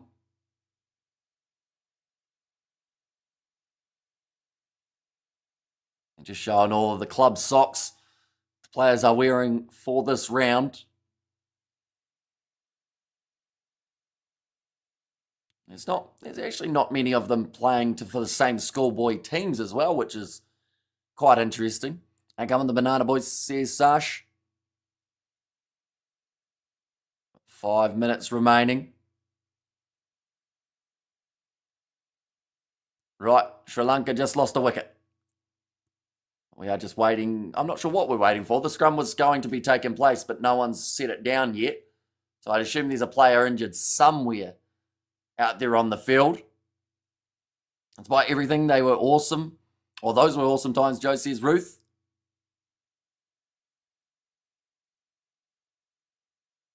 Okay, now the scrum's happening. Any team playing the Sharks are instantly South Africa's favourite team. Stormers must never play again. They must be sacked. I don't think that's going to go through the URC system. 29 tackles made by the Sharks, but they've missed 12. Only 2 missed tackles for the Bulls throughout this first half.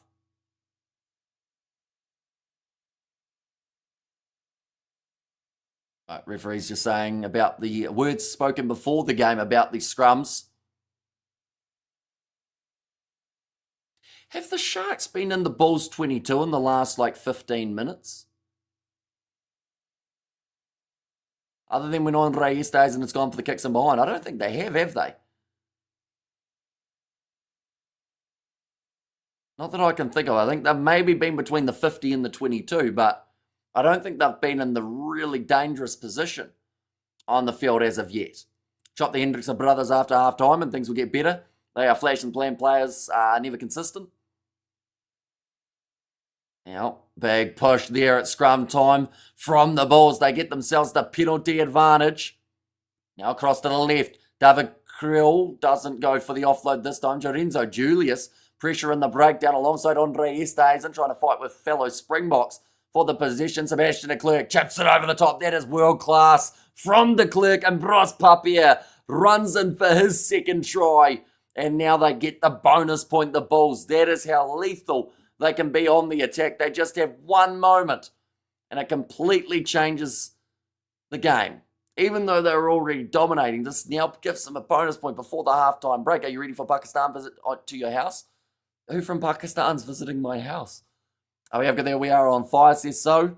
And Seb de Klerk owns us, says Sashi. A classy chip and chase, controlled it himself, passed off to Papier, who at the moment all he has to do is be fast because he's had 2 run-in tries.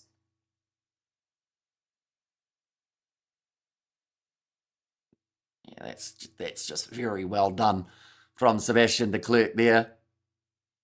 And the Bulls magic, awesome. You go, boys, says Dion. Andre Pollard to line up the additional 2. Misses again there for Pollard. He's sitting 1 from 4. Still a big smile on his face, though. 2 minutes now remaining in this first half, and already the bonus point is intact for this Bulls side. Banana boys better bring the whole Indian Ocean to quench this one, says so. And de Klerk is so average that plays world class against the Sharks. And also Hendrick's brother, says Sartana. And the Bulls magic, awesome. You go, boys, says Dion. This is how my heart is broken in the first half of a rugby match. And it would be different if they were playing underwater. They almost were with the way that the weather was before the match got underway. A 15-minute delay for the start of this one. Eldrick low, tackled low by Edward van der Merwe. Pierre's going to roll it back again. I've just shown that stat as well. 147 or less for Pakistan to restrict Sri Lanka to if they want to go through to the next stage. Keep it like that. The Bulls, says Benjamin. He's probably still jet lagged. What did they do to him out there? Well, the thing is, though, he's had an assist along the way.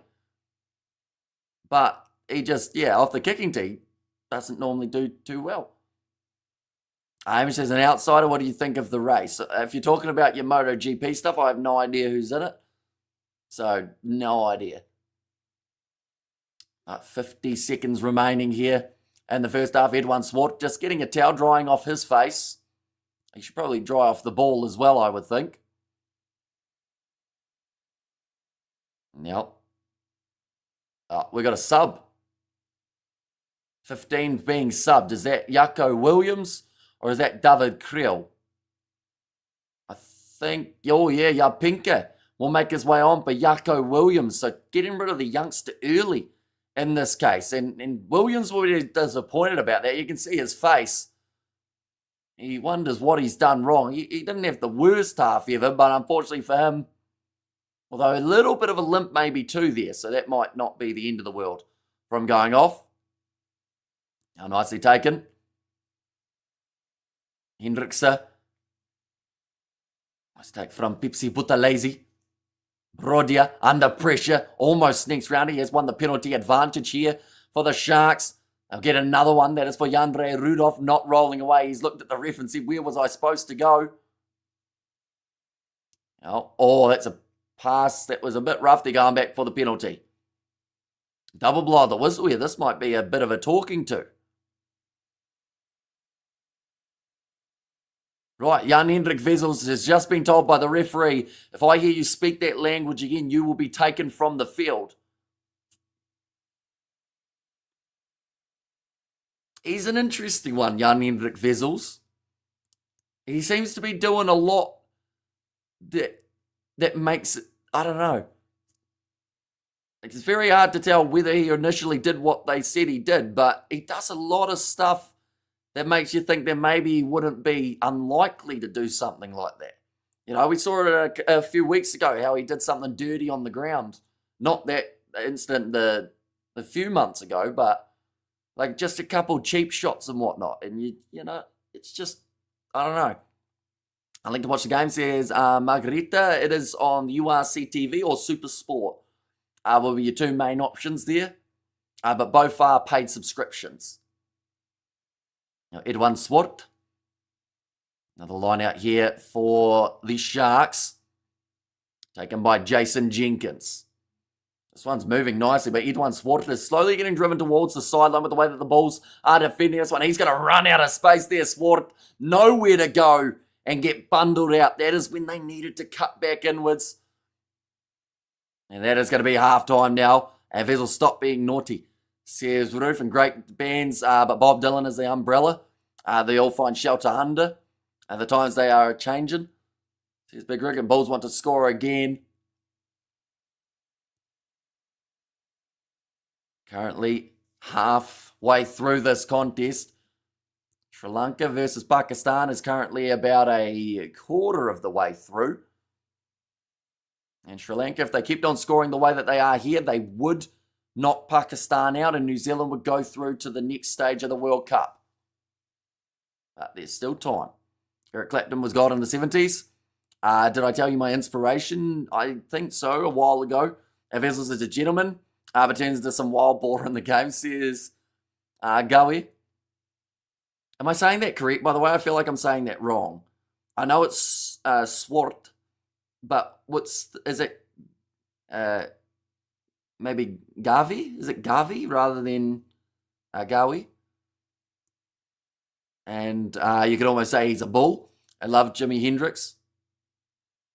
And Peter Tosh, Bob Dylan, and New Zealand can start packing, says Martin Meyer. Pakistan out? Not yet. So Sri Lanka need to get themselves 148, and that would book New Zealand a spot through the semi. If they get less than that, oh, that's a good ball from Nasim Shah. But yeah, if they get less than that, then Pakistan are through to the semis. So it's actually ended up that on one side of the groupings, the last game matters, and on the other side, West Indies versus India, it also matters for the final match. Jimi Hendrix dying so young was such a loss for music, says Big Rig. Yeah, they've just got it there. To qualify for the semi-final, they need to restrict them to 147 or less. And with a ball like that, they should have a decent chance of doing so. We didn't see the Sharks firing in this first half, ladies and gentlemen. The 22 points have come from 4 tries rather than 3 tries with a penalty. And Bulls on fire today. Ackerman is finding his feet at Loftus. That's six runs for Sri Lanka. Oh, why has that gone so loud? Hang on. We'll go like that. Okay, someone clicked the loud volume button on the URC thing and they just blasted it in my eardrums. We have got there. I can feel it coming in the ear tonight. Phil Collins. Here's Ruth. Currently 40 minutes. I don't see a way that the Sharks get back into this, just from what we've seen in the first half. There's been a lack of direction. And the Bulls, they've been relentless in terms of that counter-attack. They'll probably score 3 out of their 4 tries from just getting something going right when the Sharks make a mistake. Or ripping the ball away in the breakdown, creating the counter-attack from that. We saw that Sebastian de Klerk chipping behind. Will throw a cat amongst the pigeons, the doors. Have the Sharks beached themselves? Yeah, they just haven't found any sort of cohesion out there on the field. Check out the ears and teeth, etc. Jimi Hendrix faked his death. He's now Morgan Freeman.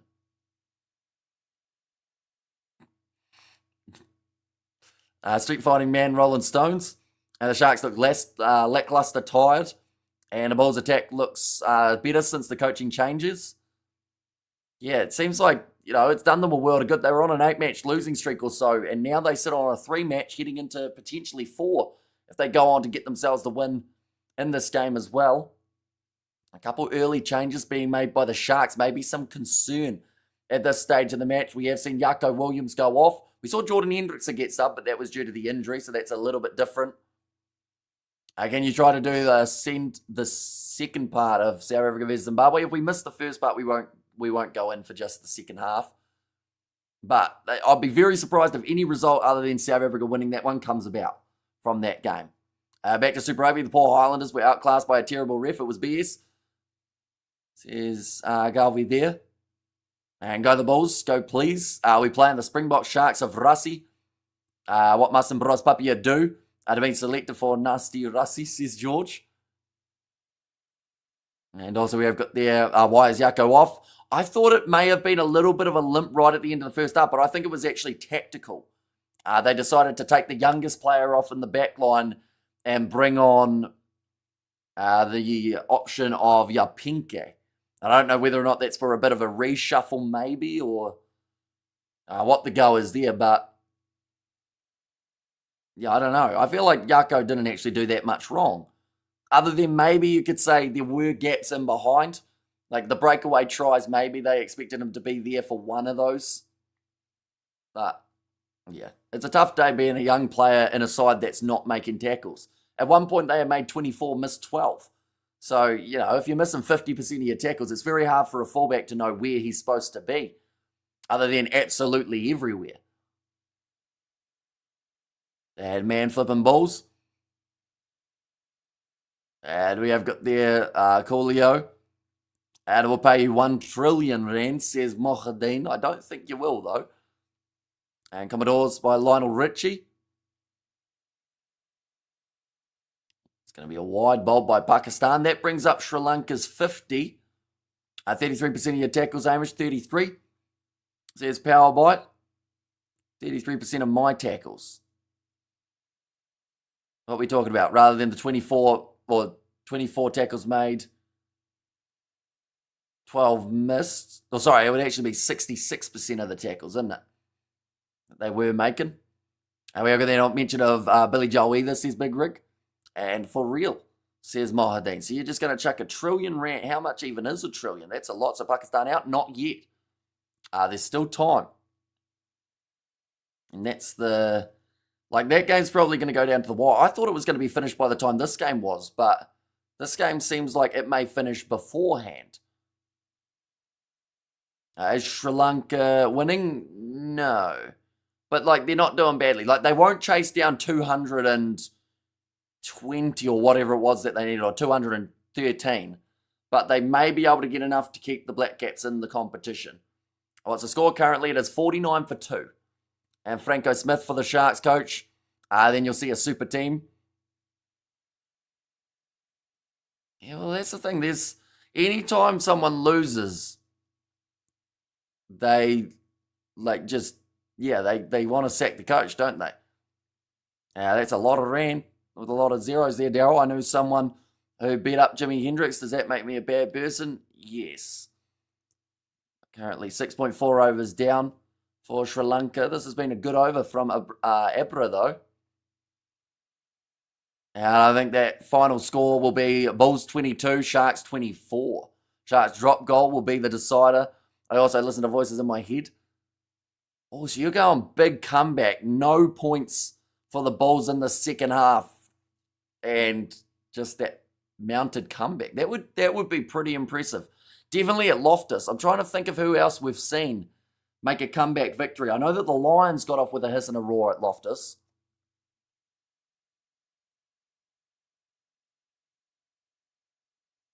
But did they start in the lead that game, the Lions? I'm going to have a quick little fact check. They might have just started well in that game and just kept on going. The Lions, when they played the Bulls. They played them last year. 43-33 at Loftus. At halftime, it was 22-19 in favour of the Lions. They then went on and scored themselves 3 tries in the second half. The Bulls got themselves 2. They were both in the last 5 minutes of the game to make it that little bit closer. And we have got their, where can I send the money? Says Mohadeen. To the buffet account. Because that's gonna cost a pretty penny, that one. Definitely, you get me, George, and Daniel in a buffet, it's gonna be dangerous. It wasn't me, says Power Bite. Gee whiz, Ruby, I think you're optimistic, but I hope you are correct. We have got, remember my theory, the Sharks preserve energy at altitude in the first half, then fire in the second half. It's going to take a fair bit. Get back into this game. The cameraman is currently drunk. I think he's trying to stand his camera back up. And what was that? That was the earliest shot, I think, of the stadium from when they were dealing with the thunderstorms and whatnot. And Dire Straits' Brother in Arms, the same album. That's some tune. Sharks have to get 1 try. Yeah, they have to be the first team to strike. Because if they don't, I just see the Bulls scoring again off a counter-attack and finishing this one off, heading up on 29-0. And then from there, you're just pretty much waiting for the full-time whistle if you're the Sharks. You need to be quite aggressive, but also just, they just have to think about it a little bit in terms of what they're doing with the tactics.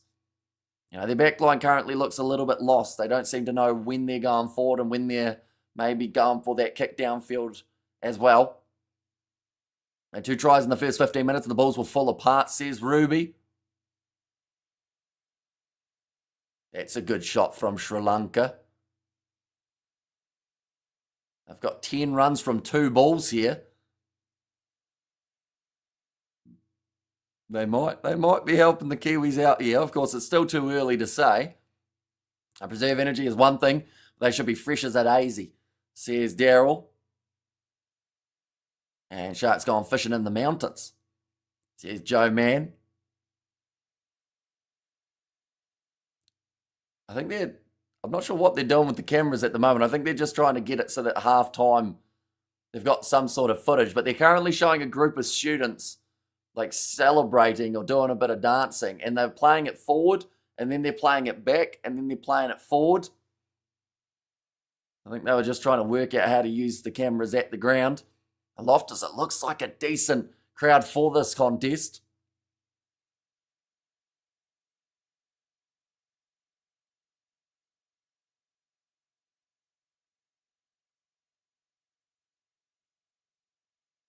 Just looking to see if there was still rain. It looks like it's clear enough at the moment. Cinderella, says Sartana. But yeah, for anyone who doesn't know who they're playing next for these 2 sides, what we will quickly do is we will go like that and we'll go like that. There we go. So the Bulls, they have got the game up against the Stormers. That is in 2 weeks' time. We've got a bye week next week in the URC as it's back into the Six Nations.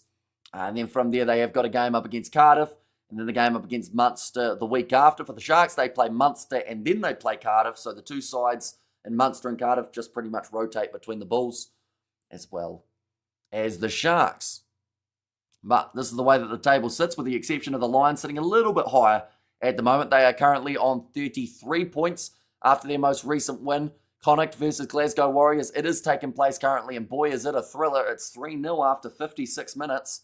I know that some people possibly didn't want a spoiler for that game because they wanted to watch it later, but I'm saving you 56 minutes of your life for now by the looks of it, as nothing's really going on between those 2 sides. But that just means that Connacht have a very good chance of winning it.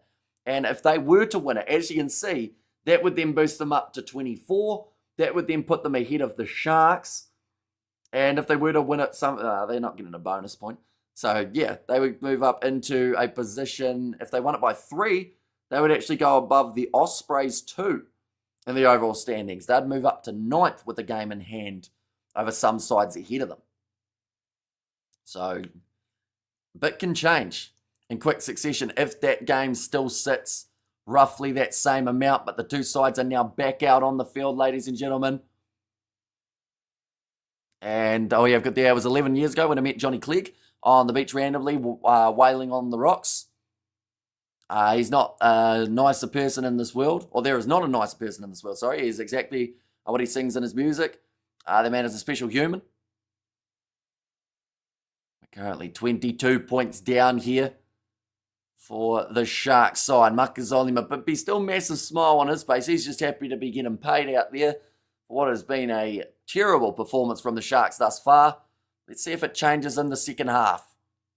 They can get some sort of momentum flowing. Kicked off high. Oh, they let it bounce there, the Bulls. That is a risk. Dropped back by Jan-Hendrik Wessels, but picked up by Pollard. You don't normally see him running it out from the 22 like that, but he gets the pass on the inside to Eldrick Lowe. And they make a couple more. Now, Jan-Hendrik Wessels. Good there once more. And here says Daryl. Roll back and Bros Papier again will look for the box kick. It's something that the Bulls, they can kind of afford to do because it's that counter-attack when the Sharks are in possession. Oh, that's a swinging arm from Moody, but he was going down. Hendricks, he looks a little bit wobbly here. A hard shot to the head. You're going to help him up now. For Hendricks, they might need to give him an HIA here. He might be off with his brother. I watched the movie when I was young, says Sartana. And Pollard, come on, the Bulls, says Ruth. And there as well.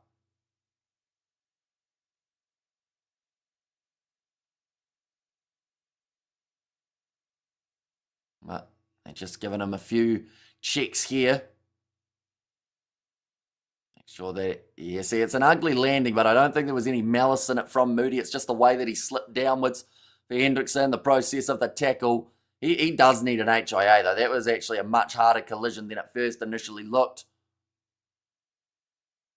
And the Bulls are full of confidence. Yeah. Bonus point already intact for this Bulls side. It's not going to take too much more for them to really increase that points differential.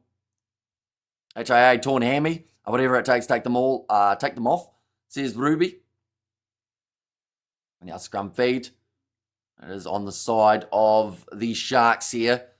Ross Brodia was a long way from the breakdown or from the scrum. Now wanders over. It's a bit of a scanning of the backfield of the Bulls. Weird Science was a better film. I've never seen it. Brodia. Oh, little bit of an early push there from the Sharks, although they do give themselves a free kick. Brodia takes it quickly, moves away to the right-hand side. Jordan Hendrickson with a pass across to Yapinka. He has to have an instant impact with the fact that they did take him off of Yako Williams, and once again, almost a counter-ruck from the Bulls. Foster told to get out of there, though. Now Yapinka is back across to Edwin Swart.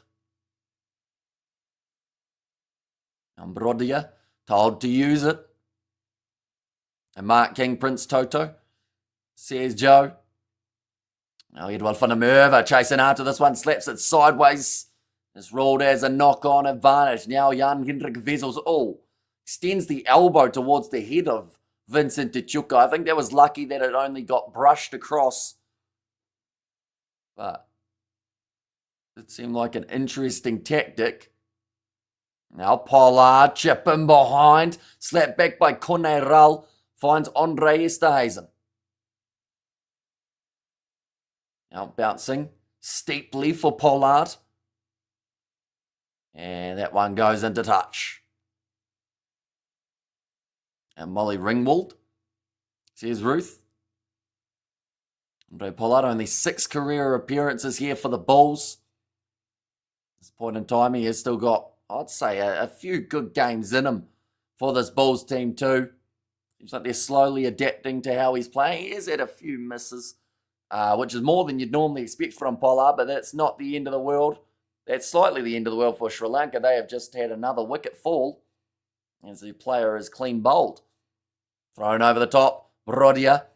Smashed by Marcel Kutsia. That was the case of a halfback going up against a much bigger opposition. Maveseri tries to fend off Nassim Kar.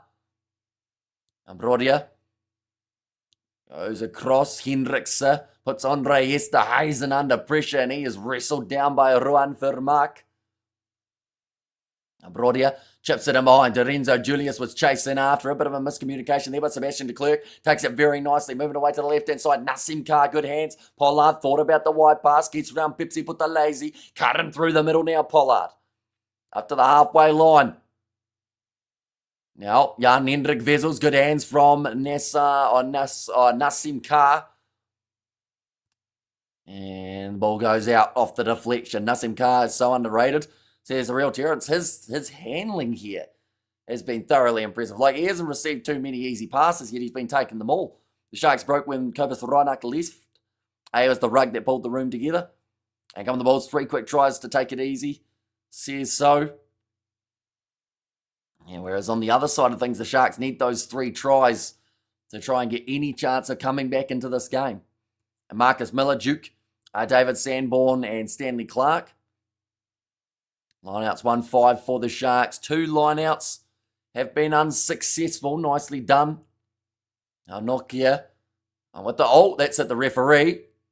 It's going to become a scrum feed here for the Bulls due to the referee's involvement in the game. The quality of refereeing in South Africa is extremely poor. Says Sash. And Bulls let smack down. Says Ruth there too.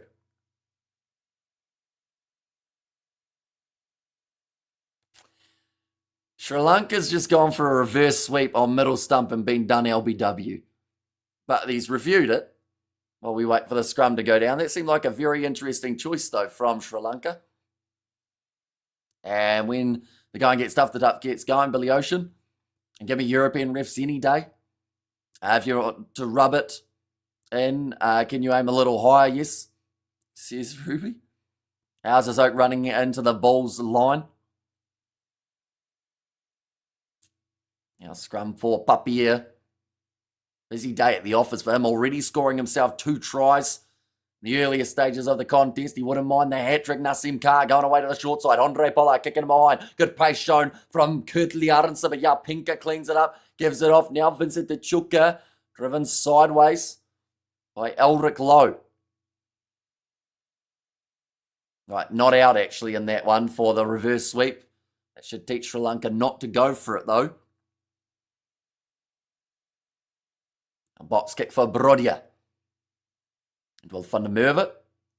Getting after that one. Take there from David Creel. Almost charged down, but sneaks past him. Geez, that one had some pace on it. But it's good handling at the back from Yapinka. There's an advantage as well in play. But isolated there. Now Sharks with the pick and go. Kone Ralo only makes a metre or two. They'll go back for the penalty. Sri Lanka doing well so far. At the moment, they are 75 for 3 off 9 overs. So they aren't going to win the game once again with the way that it sits. But they have got a chance. If they get 148, then Black Caps are through to the semis. Ruby, talk to your team, says Ruth. A line out on the 22 here for the Sharks. This is their best chance. And although my Sharks are being ground into sushi, I'm pleased with the Bulls for South African representation. Says Titanium. And yeah, who out of these two teams won this game have a very good chance of making it to the quarters. Or at least being relatively close to it. And coming the Sharks, there's Sash. Remember the golden rule when I bet on a team. Bet on the other team, you'll win 9 out of 10 times guaranteed, says Ruby. Andre stays and bumps off Sebastian de Klerk. In fact, no, it was Pollard who he got rid of. Brodia goes across the Edwin Sport. Best attacking chance of the game. I would almost argue for the Sharks. Now Hendrickson, ball on the outside. Vincent De Chuka offloads one more to Edwin Fundermerva. They finish it off. And the Sharks finally have won. And killer offload from Vincent. Yes, some of the people in the loose forward trio would have gone themselves there. But Vincent De Chuka, he knew that the pass was on. And Edwin Fundermerva can run it into the corner for the Sharks to bring themselves just a little bit further back into that. That line from Swartz was great. Yeah, an aggressive run from the number 2 here. And Andre Easthuizen running over the top of Andre Pollard to start that move off. But yeah, you see there Swartz that went in behind Lorenzo Julius. Could Vincent De Chuka have finished this one off himself? I would say no. I think he would have been dragged down, although he probably could have got back up to his feet and had a crack, but it was much easier to put that one on the outside to Edwin Fundermerva and have him run it in for try number 1. I caught Sleepy Bulls, says Satana. Well, 5 to go, says Daryl. And Jordan Hendrickson strikes that one, just misses away to the right-hand side, so the score will remain 22 points to 5. Doesn't seem to be a very easy kicking day at the moment. And up from the mark, just by the way, says Sash. Yeah, normally, depends on the ref as to how strict they are with their marking. I know that in Super Rugby they have brought in the law that you're allowed to be, I think it's within a metre either side of it. Now, nice step from Ambros Papier. And charges forward now for the Bulls. The last thing that the Sharks want is to just give it away straight away after doing all the hard work. That is a penalty against Pepsi Portalese for being offside. Elric Lowe takes the quick dip. He is going to throw himself at the Sharks' defensive line. And so lots of time left on the clock. There is. Although this is going to be a gutting blow for the Sharks if they end up conceding now. Bros Papier knocked it on the ground. Oxton Shea, he boots it downfield. And what a boot it is. Tell you what, it's a huge boot from Shea, but it's now cleaned up by Sebastian de Klerk. Oxton Shea gets across and makes the tackle he knew he had to because he was the man who went for the original one. It's kicked dead by the Bulls, or is it? No. Pulls up in the in-goal area. That was a bit hectic. But a prop kicking downfield. He must have been watching James Slipper in the Brumbies game and decided he wanted an assist too. And so lots of time on the clock, says Titanium. As you play from the Sharks, 2 soft penalties right after scoring.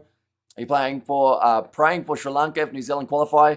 They play South Africa in the semi-finals. I don't mind who they play, as long as they're there would be ideal. Definitely if we are going to be covering the games on the channel, I'd like to be able to watch the New Zealanders play in one match and maybe South Africa in the other would be ideal.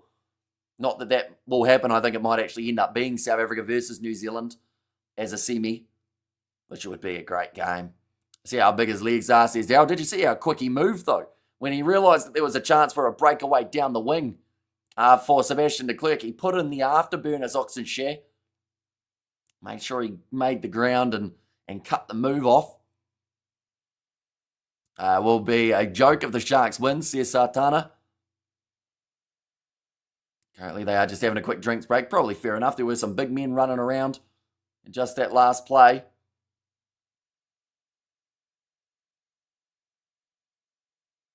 And did Pakistan knock New Zealand out? Not yet. That game's still going on. 85 for 1 at the moment. Or, sorry, 86 for 1. Oh, sorry, no, I'm just making up numbers. 86 for 3 is what I meant to say off 10.1. That's where the 1 came into it. So they need 127 off 59. That's not happening. But they do also just need another, I believe it would be from here, about 61 runs from 58 balls to knock Pakistan out. So it should be doable, but we'll wait and see. That arm around the neck is legal now. Says Sash. You really hate the South African refs, don't you? I don't think you've said anything other than everything that they've done wrong in this matchup. And now Brodia. Oh, that's something done right. not South Africa. Sri Lanka have just hit a 6. Sri Lanka 94 for 4. You must be ahead of me, I would say. So I haven't seen that next wicket falling. Now Brodia. Going off to the right-hand side.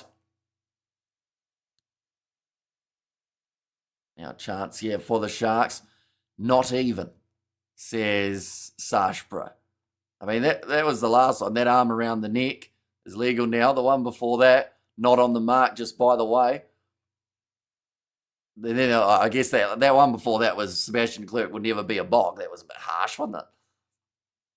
And now the Bulls. Going off to the left-hand side. Nassim Carr running it up the middle. Sebastian de Klerk smashed on the halfway line by Vincent Tachuka. And time left. Still another 28 minutes remaining in this one.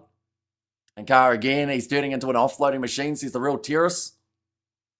Oh, sorry. The real Terrence, I should say. 225 to the Bulls.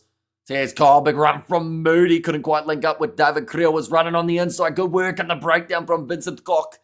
And wins the penalty for his side.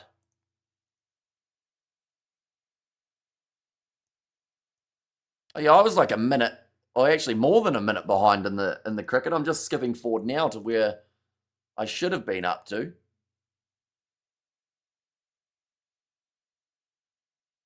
Okay, I think I've broken it now. I clicked too many times and now it's confused. But the work and the breakdown from Vincent Koch was impressive.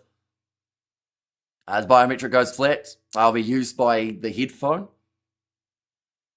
And I smell a Sharks interception try. I think if they just score a try, even if it's not off of the intercept, if it's just literally a line out, stock standard set piece and get it going, get the conversion, you become 22-12. Which makes things very interesting.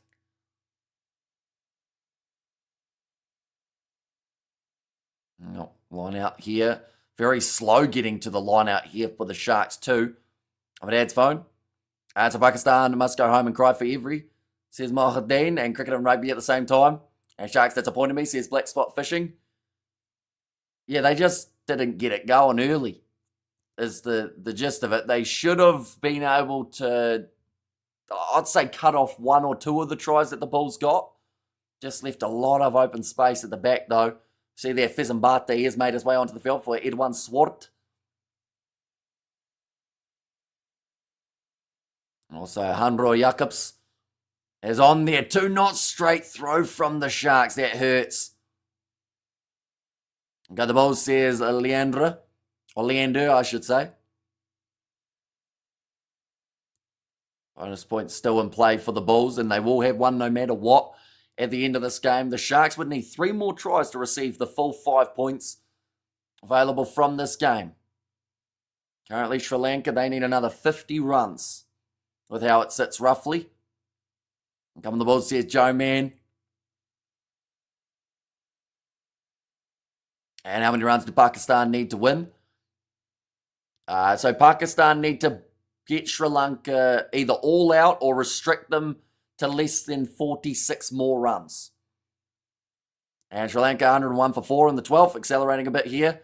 Well, that's the thing. Like, I had never even considered Sri Lanka actually winning that game. It sounds really harsh to say, but I think Pakistan, like, they've got them to already needing almost 14 and over at this stage. Oh, and they just clean bowled him again.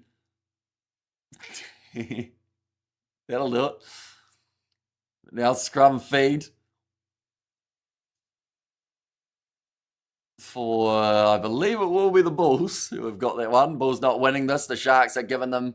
The Monera, says Daryl. Yeah, that ball just not quite getting out there. They're going to go again with the scrum. 25 minutes on the clock. A few more changes to be made by both of these sides. I don't believe we've seen Cobus Vesa make his way on just yet. They have still got Ruan Nokia and Ruan Vermaak out on the field currently. Villy LaRue, also a man who hasn't featured as of yet. Or Stravino Jacobs. How many time is left? Still another 25 minutes remaining in this matchup. All right, Brodia waits for this one. It's a massive Shark scrum. Breaking off the back. Pepsi Butalazy tries a risky pass. And it hasn't linked up again there for the Sharks team. I think they'll go corner now. They've tried the scrum. It worked not too badly the last time, but Hendrickson now looking at the corner. Time for Wilco. Says the real Terrence. That one's gone out 5 meters from the line. Perfect positioning for the Sharks, but they need the straight throw from Fezambata. Be the difference between the win and the loss. And Wilco Low, he looks like he's warmed up, ready to make his way on.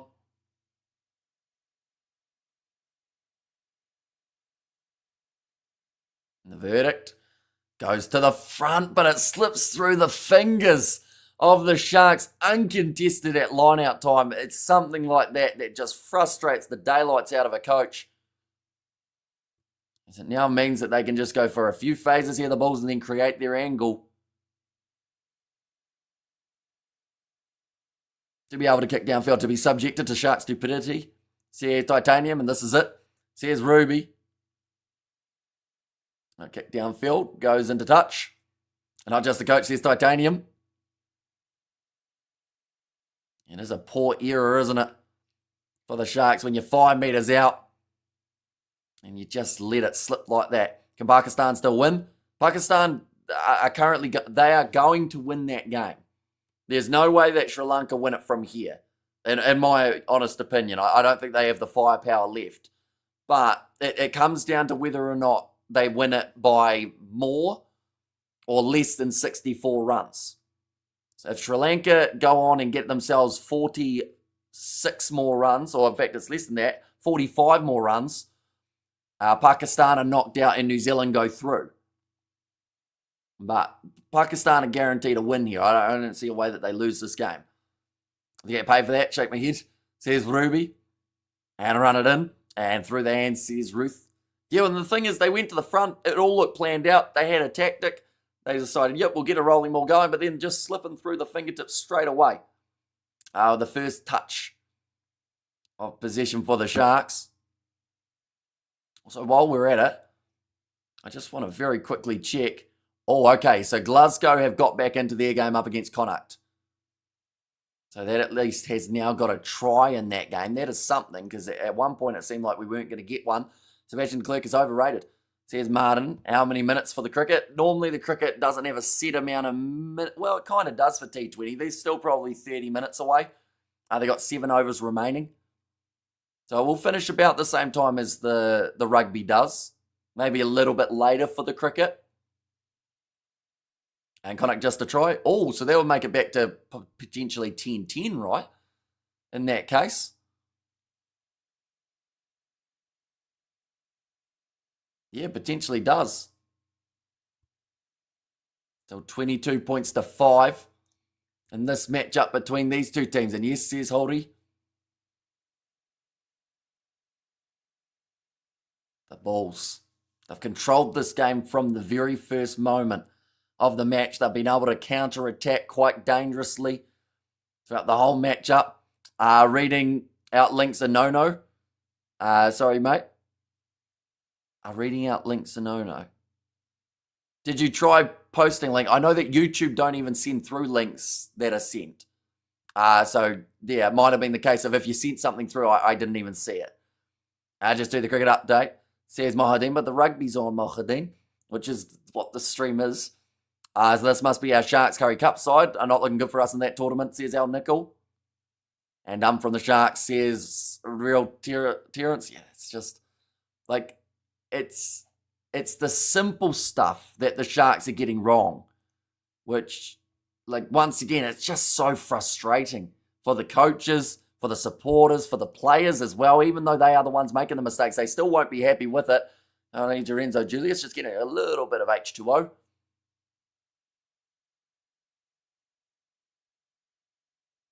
The scrum feed now.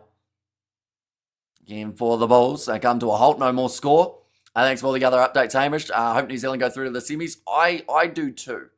And not really just because I'm from New Zealand, just because I feel like it's going to be better. Stop the cricket. This is for rugby, please. Nah, we're going to keep on giving you cricket updates because we're in charge. We have got there. It seems the Sharks are not allowed to talk to each other. What are their gang signs? Sharks always find a way to do something brain dead. I use the hashtag where my video can be found. Hong Kong Sevens forever. Okay, see, that one didn't come through.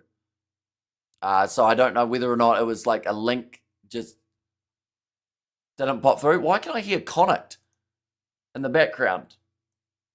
Why? What's going on here? I got Connacht blasting in my ears. I haven't got that game on, though.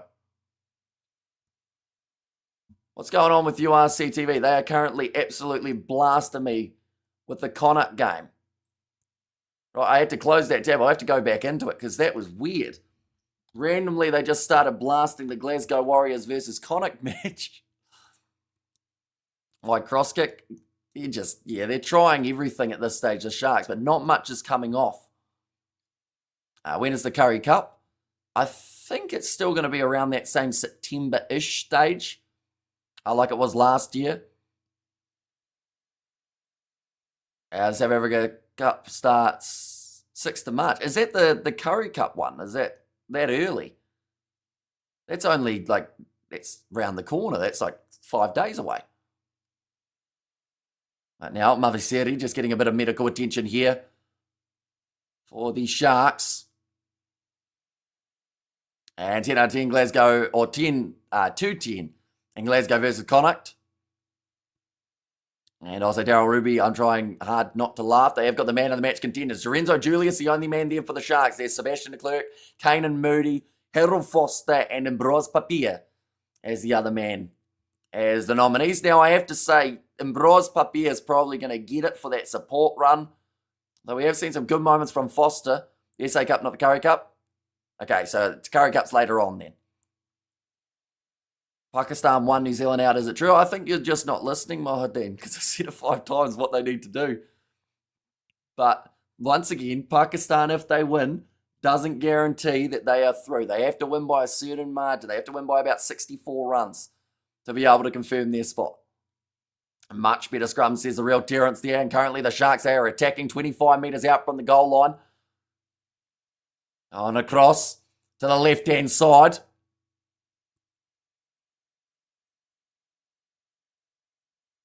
Rugby is for real man, says Martin. Really? So there's only one thing or one sport around the world that people are allowed to play, is it? Now, Pepsi Buta lazy. Brodia goes to Hanro Jacobs. Come on, the Sharks, says Daryl. Tell you what, they've got 18 and a half minutes. If they score now and convert, they're only down by 10. Jaden Hendrickson already off the field, but his brother Jordan, he is still out there trying to get something going. They've got Masuku as an option in there as well. Now, pick and go off to the right-hand side. Another advantage there. Now, that's very close for Jason Jenkins. He was kind of held round the neck there. They may have needed to check that on the line, and the try scored by the Sharks. They're back in the game. If you were stuck watching one sport, Hamish says Titanium. What's the best sport? I can't just pick one. I feel like that's just trying to start the random argument for no reason. How many points? Says Leander. At the moment, they are now moving up to 10 points there for the Sharks. Hello, says Sean. Welcome in. Are doing well.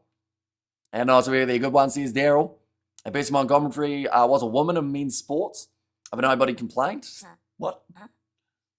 Where's Creel? He's had a couple moments, David Creel, in this game, playing 15 for this game as well.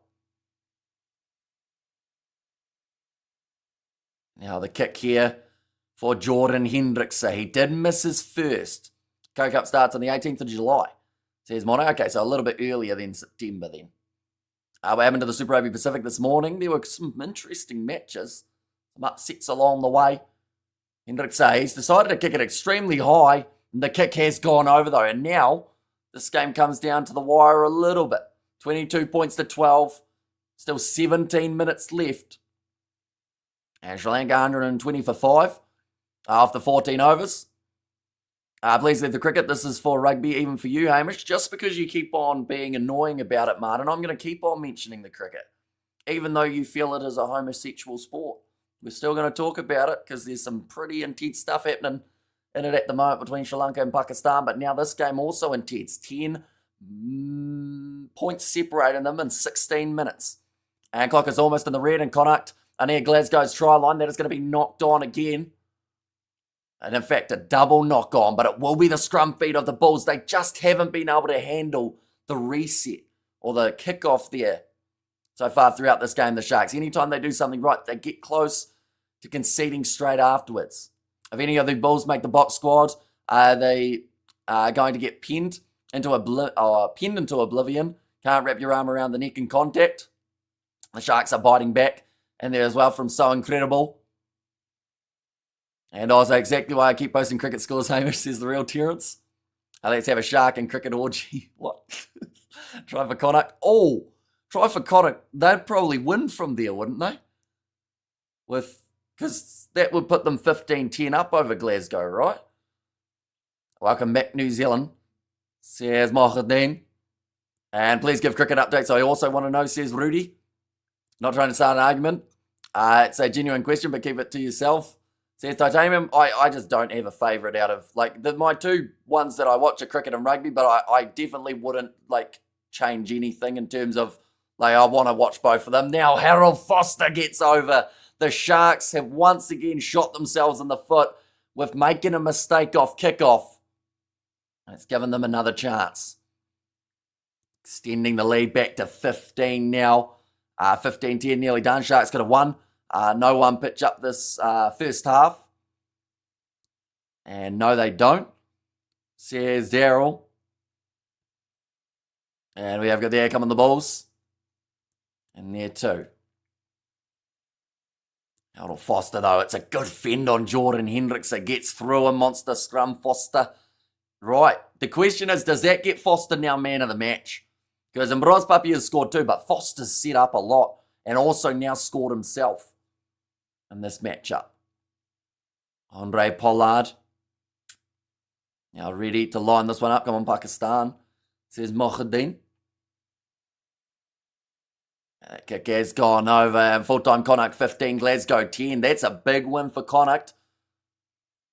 Although, to be fair, half of Glasgow was missing with their internationals. But I feel like Connacht were missing a few of their key players too. At least rule the word, Hamish. I'll rule the world, Hamish, but remember us and still cover sports if you don't mind, says Ruby. I think that the Sharks don't want it enough, says Daryl. And look at the blokes playing in David Warner, says Ruth. Why are the Sharks hugging instead of tackling? All the Bulls have to do is wait for them to hug, then offload. The offloading games so far that we've seen from, I think this has been one of the better offloading performances we've seen from the Bulls. and the way they've been moving this ball around. Almost a little bit off balance with that box kick, but it bounces, and nice take again from the Bulls, but jumping straight on the ball. It looked like Sia Masuku almost had it. Andre Pollard, he will go for the up and across field kick. Now slapping it back. Pepsi Butalezi. That one going back well. Hamish got annoyed, says Joe. It's pretty easy to get annoyed nowadays. Definitely when we've been streaming for about 12 hours and we're told you're not allowed to talk about that topic because I find it offensive because I'm insecure about my sexuality. Right, Martin? But no, it's all right. There's another 6 for Sri Lanka, so they're getting right into this game. What does the score says? Wrestling at the moment, 29-12 in this contest. And if you're talking about the cricket, 135 for 5, which means that Sri Lanka need another 12 runs to keep New Zealand in the comp. And we have got there Sri Lanka 135 for 5, 15th. Says the real Terrence. And also no release, says Sash. And outpour of Sasha against the Lions. Terrible game management. Says James, just relax, same as you're venting. Says Titanium, I'm sorry for showing emotion. And 135 for 5, 15 overs. Says Dion there for the cricket score. Now this one's thrown in. Nice take there from Ruan Vermaak at the front. Now Elric Lowe breaks around the side.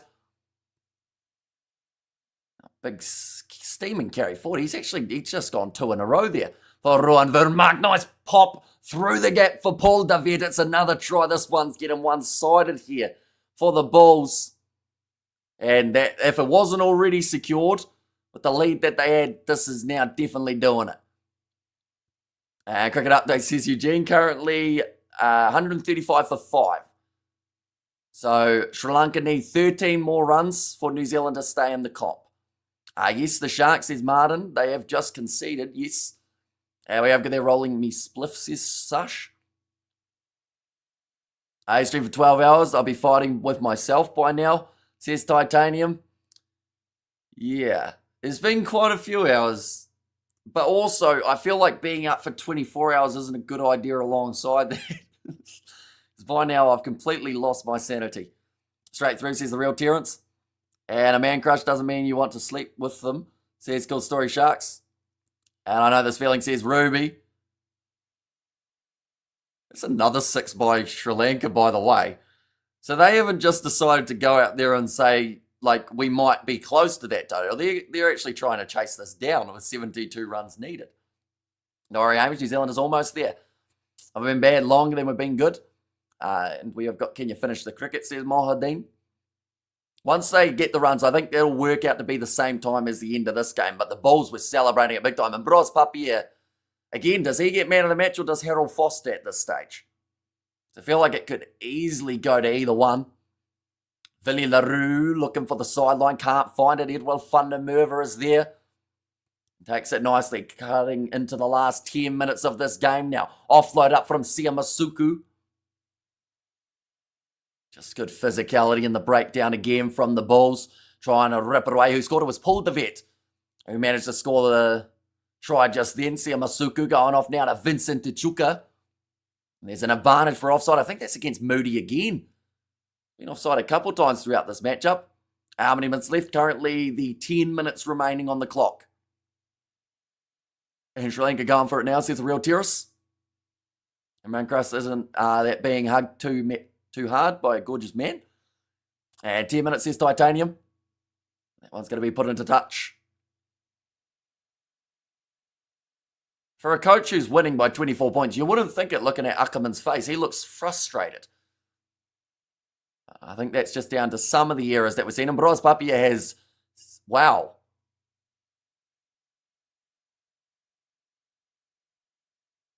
Papia has 60+% of the votes. Harold Foster had 5.5%. Moody had having a poor game. He had more votes for man of the match than Harold Foster.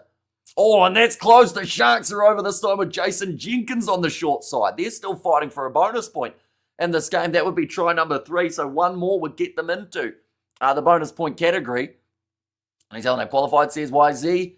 They have. They've qualified for the semi-final. See, the thing is, you're saying we did it. I think Sri Lanka did it for them a little bit.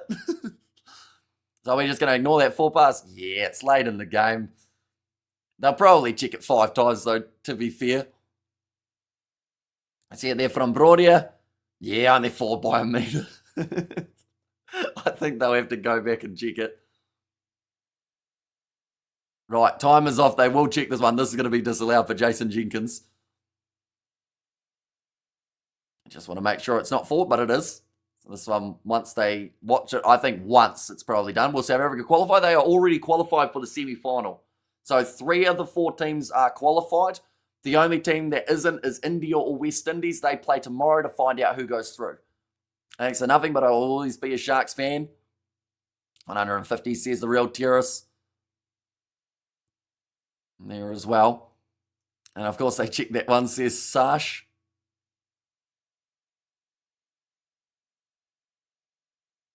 And yeah, that one's gone. Yeah, forward into the hands of Jenkins. Which is going to be a shame because he doesn't get the option or opportunity to score that many tries. How much did you pay Sri Lanka? Says YZ. Obviously not enough. You know, they probably deserve a raise. Brodia. Yeah, it's gone forward. Hands in a forward direction, no try. Speaking of Sharks fans, where's Lilia? That is a good question. I don't think we've seen him for quite a few weeks.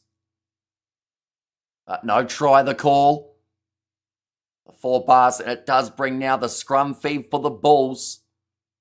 So the chance of the Sharks getting that bonus point is now slightly slipping away unless they can win the scrum against the feed here. New Zealand at the T20 semi, says Eugene. They certainly are. Sri Lanka, I tell you what, Sri Lanka are making a bit of a statement here at the end of this game too. They're trying to chase it down. There was a mile forward. Yeah, they did check it for a lot of times in a row to see that it was going in the forward direction. Still 8 minutes on the clock. The time has just now been turned back on. The Bulls have got the bonus point and a points differential of plus 24 from this game. And I'm so happy. Says KFC. We have there more rugby and less cricket, please. I'm totally off cricket. Couldn't care who beats who or wins what. Says Robert, well, you better not tune in on Wednesday and Thursday then, because we're doing the cricket semi-finals. So I'd say take those days off, or else you'll probably end up very angry. We have got there, Hamish, Sri Lanka is the best country, says KFC. Now scrum feed here for the Bulls. Did also have about a minute stoppage for the scrum to get set, so time to fill in. Edel Foster hits that one up.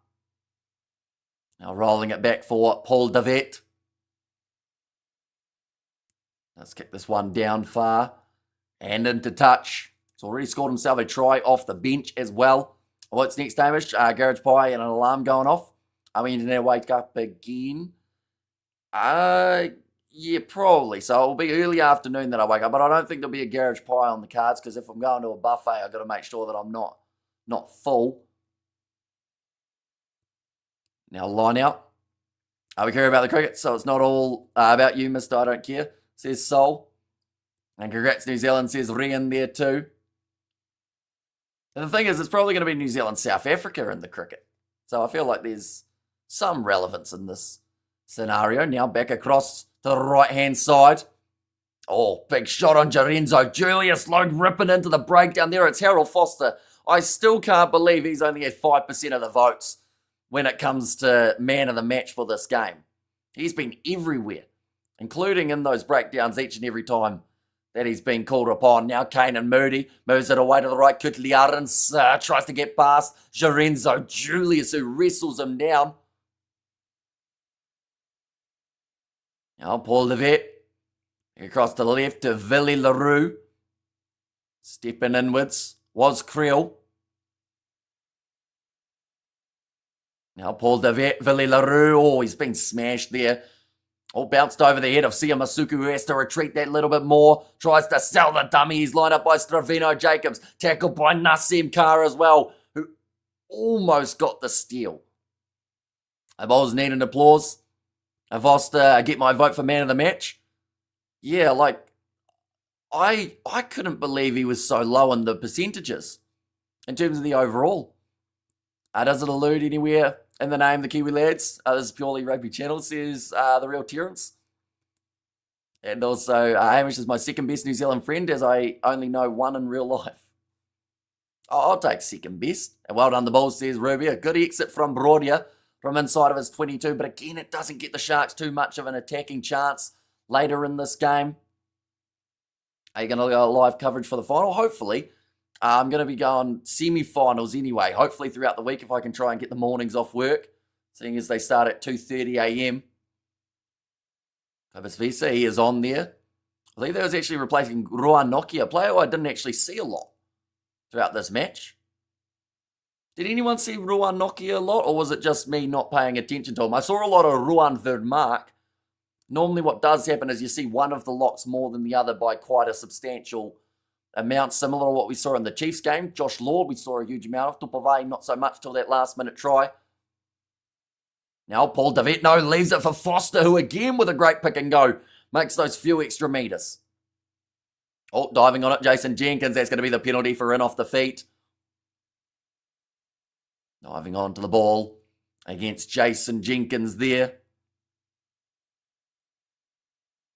And I'm going insane, Hamish says KFC.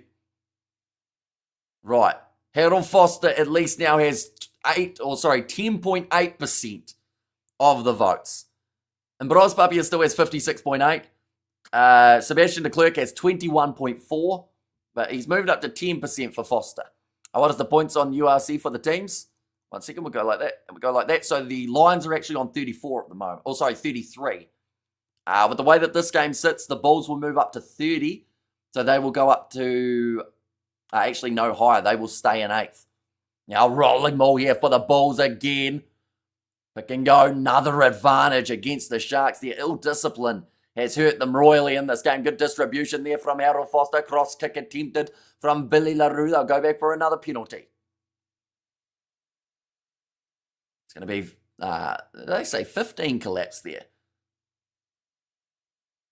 Surely not, because that would have been Yako Williams. Oh no, 22 offside as well. So that is Siamasuku being penalised there. And it looks like Billy LaRue will look towards the touchline once more. A big win for Connacht, huge win. And when you consider that table, Connacht get a really nice hefty boost upwards. Is Pakistan out? They are out of the World Cup, yes. But they still have this game up against Sri Lanka going on for 2.5 more overs. Ball stolen at line-out time by the Sharks. Brodia manages to duck under the tackle attempt to Jan-Hendrik Wessels. Now kick downfield, but the ball was out.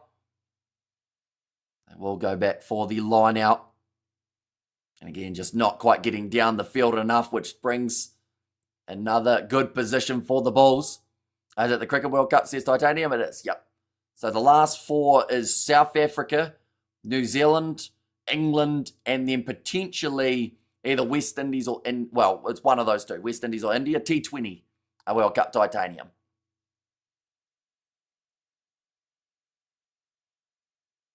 Right, they're saying Bros Papia is going to win it clearly. Harold Foster's still getting a little bit of a late vote here, but not quite enough. Sometimes love, but I don't feel like it. And then a high tackle, says Sash, and Pollard's distribution is shocking, says Johnny. I think it makes it that much more impressive that the Bulls are winning by such a margin, with the fact that there have been a few shaky moments still for the Bulls in this game, but even with that, Jan-Hendrik Wessels is about to score again. 2 meters out, popped up Jandre Rudolph. Oh, he's flown in from a mile away there, Kobus Visa. Now off to the left-hand side, Kana Moody, quick hands, Foster scores again. Can he sneak man of the match before the end of the game? He has now got himself 2, and I would have to argue that he has done more in his 2 tries than Papia did. But I don't think it will change that much. Hiding it for the Sharks, says Daryl. And I give it a watch, says Titanium there. And I departed from cricket many years ago, says Titanium. But yeah, I wanted to do more of it earlier on, but there were just so many overlaps and midweek working to get in the way. But for the semi-finals, I feel like it might be worth trying to cover both of them. So yeah, hopefully we'll be able to. And they're on at 3:30 p.m. in the afternoon for you guys in South Africa on, will be Wednesday and Thursday, I think. In fact, it might actually be Tuesday and Wednesday. Now, kicking this one for Creel. Has hooked it around and it just misses away to the side. And also we've got the Bulls are the best team in the world. Says Dion, the Sharks has a Foster problem. He's just been really good this game, Harold Foster. Once kicked off high. Jumping up for it for the Bulls. Knocked on by Cobus Vesa. Now 20 seconds remaining. He's gone backwards there. Brodia trying to duck under the tackle attempt of Elric Lowe. I see a Masuku skip pass. Oh, good hands from Andre Estes and almost sneaked through his grasp. Oh, that one's going to be loose. Picked up by the Bulls. Dropped backwards. Now knocked on. I think that's going to be the full-time siren. 2 knock-ons. End of the game. 41 points to 12. The win in favour of the Bulls. So they have managed to win this game comfortably. The both home sides managed to get themselves the win in the South African Derby. Sadly, we have no South African Derbies next week, but we do get a game the weekend after. That is going to be Bulls versus Stormers. Could be quite an intriguing one there. And then aside from that, we have got Six Nations next week. We have got the Super Rugby matches all taking place. The Sevens comes back with the Vancouver Sevens. I'll just have a quick look before the end of the stream to see if they have decided to do the draw. I know they've done the Sevens groupings, but I don't think they've done anything more than that. So trash. Says Sash. Yet no match schedule as of yet, unfortunately. So hopefully within the next couple of days they get something going. And in that regard, not cool. Enjoy, thanks, Hamish. Have a good Sunday. And did the kick go over? The kick did miss away to the side. For Creel, he was hooking it around, but just didn't quite hook it enough. The Sharks aren't even the best varsity team, says Sash there. And also, Lions probably the best team in South Africa right now, says Sash. And also, we have got there, relax, Rihanna. I roughly knew what he said, so I didn't read it out. And but we don't play on paper, Ruby, says Daryl. The best results for New Zealand in a while, says Martin. Seeing it there, Marcel Kurtzia. Some neutral respect between him and also Andre Esterhazen. We'll just find out who man of the match went to. I think it's Ambroise Papia, though. I don't think Harold Foster would have swayed the votes that much with his final moments. Even though it was a decent effort right at the end. From that man, got himself the double. They should not pick any box in the Sharks team for 3 years and see what happens, says Ruby. Yeah, see, it's a tricky one, though, isn't it? Because I think that having box in some positions is handy. But at the same time, like, I don't want to be too harsh on the Hendrickson brothers, as one of them did get taken off the field on a stretcher for this game. But, like, it seems to be there's no cohesion between getting it out to someone like an Edwell Funabeva. Did Marcus Mapimpi have any carries other than maybe one in this game? So obviously there's a lack of getting that ball out there. That's a big 6 from Sri Lanka. He just hit that one about 100 metres. Yes, look at Oxford kick and chase. Maybe 2 or 3 would be helpful, says Ruby. And she's a week old, says Sash. And Ambroise for man of the match? I believe so, yep. He did have a majority of the votes in the end. Although Harold Foster was trying to gain on him near the end of the contest. I called it early, says Calvin. And this one ended up a bit more one-sided than we would have liked to see. But yeah, Ambroise Papia does get the man of the match award. This is also thoroughly deserved from how he's played throughout the matchup. But nonetheless, I do thank you all very much for tuning in. If you did enjoy, of course, be sure to leave a like and subscribe. Like I mentioned, we've got plenty more coming up next week on the channel, so be sure to check that out too. I will just quickly get those dates of the semi-finals of the T20 just so that I don't set you guys up. So currently, where are we? It's in March. So it's going to be the first one's on Wednesday, 3:30 p.m. for you guys in South Africa. That is a 2:30 a.m. kickoff for us here in New Zealand on Thursday morning. And then the second semi-final is Friday morning, 2:30 a.m. New Zealand time. So that is Thursday, 3:30 p.m. for you guys in South Africa. Thanks for the great commentary. Staying up for us. Have a great day out tomorrow. Says Joe and Hamish. Thanks, says YZ. And also thanks AI. says Daryl. And also we have got, oh no, that might have been thanks all maybe. And Lions and the Bulls be South African teams now, and even Ox over our players and cracking open their Sharks pity beer. And thank you, Hamish friend, says Sash. And there as well, no worries at all. I'm just waiting to see how many balls are left for Sri Lanka, because they've hit a couple sixes in quick succession here. So, what up? I just want to quickly see. They need 29 off 8 balls. And one of their players has just brought up his half century. Although I think that one being a single is probably the end of the chase. Well done the Bulls, says Bernadette. Yeah, they look good from the start of this game and just continued their momentum. Took about 15 minutes before either of the sides managed to get themselves the try, but as soon as it happened, just kept on going, and a big statement victory for this Bulls side as well. But yeah, I do thank you all very much for tuning in. You're probably sick of me by now. It's been 12 hours, or maybe not quite 12. I think we've done about 11 hours of streaming over the last about 14 hours. But yeah, hope you guys do enjoy the rest of your day, and we will see you all for the next one.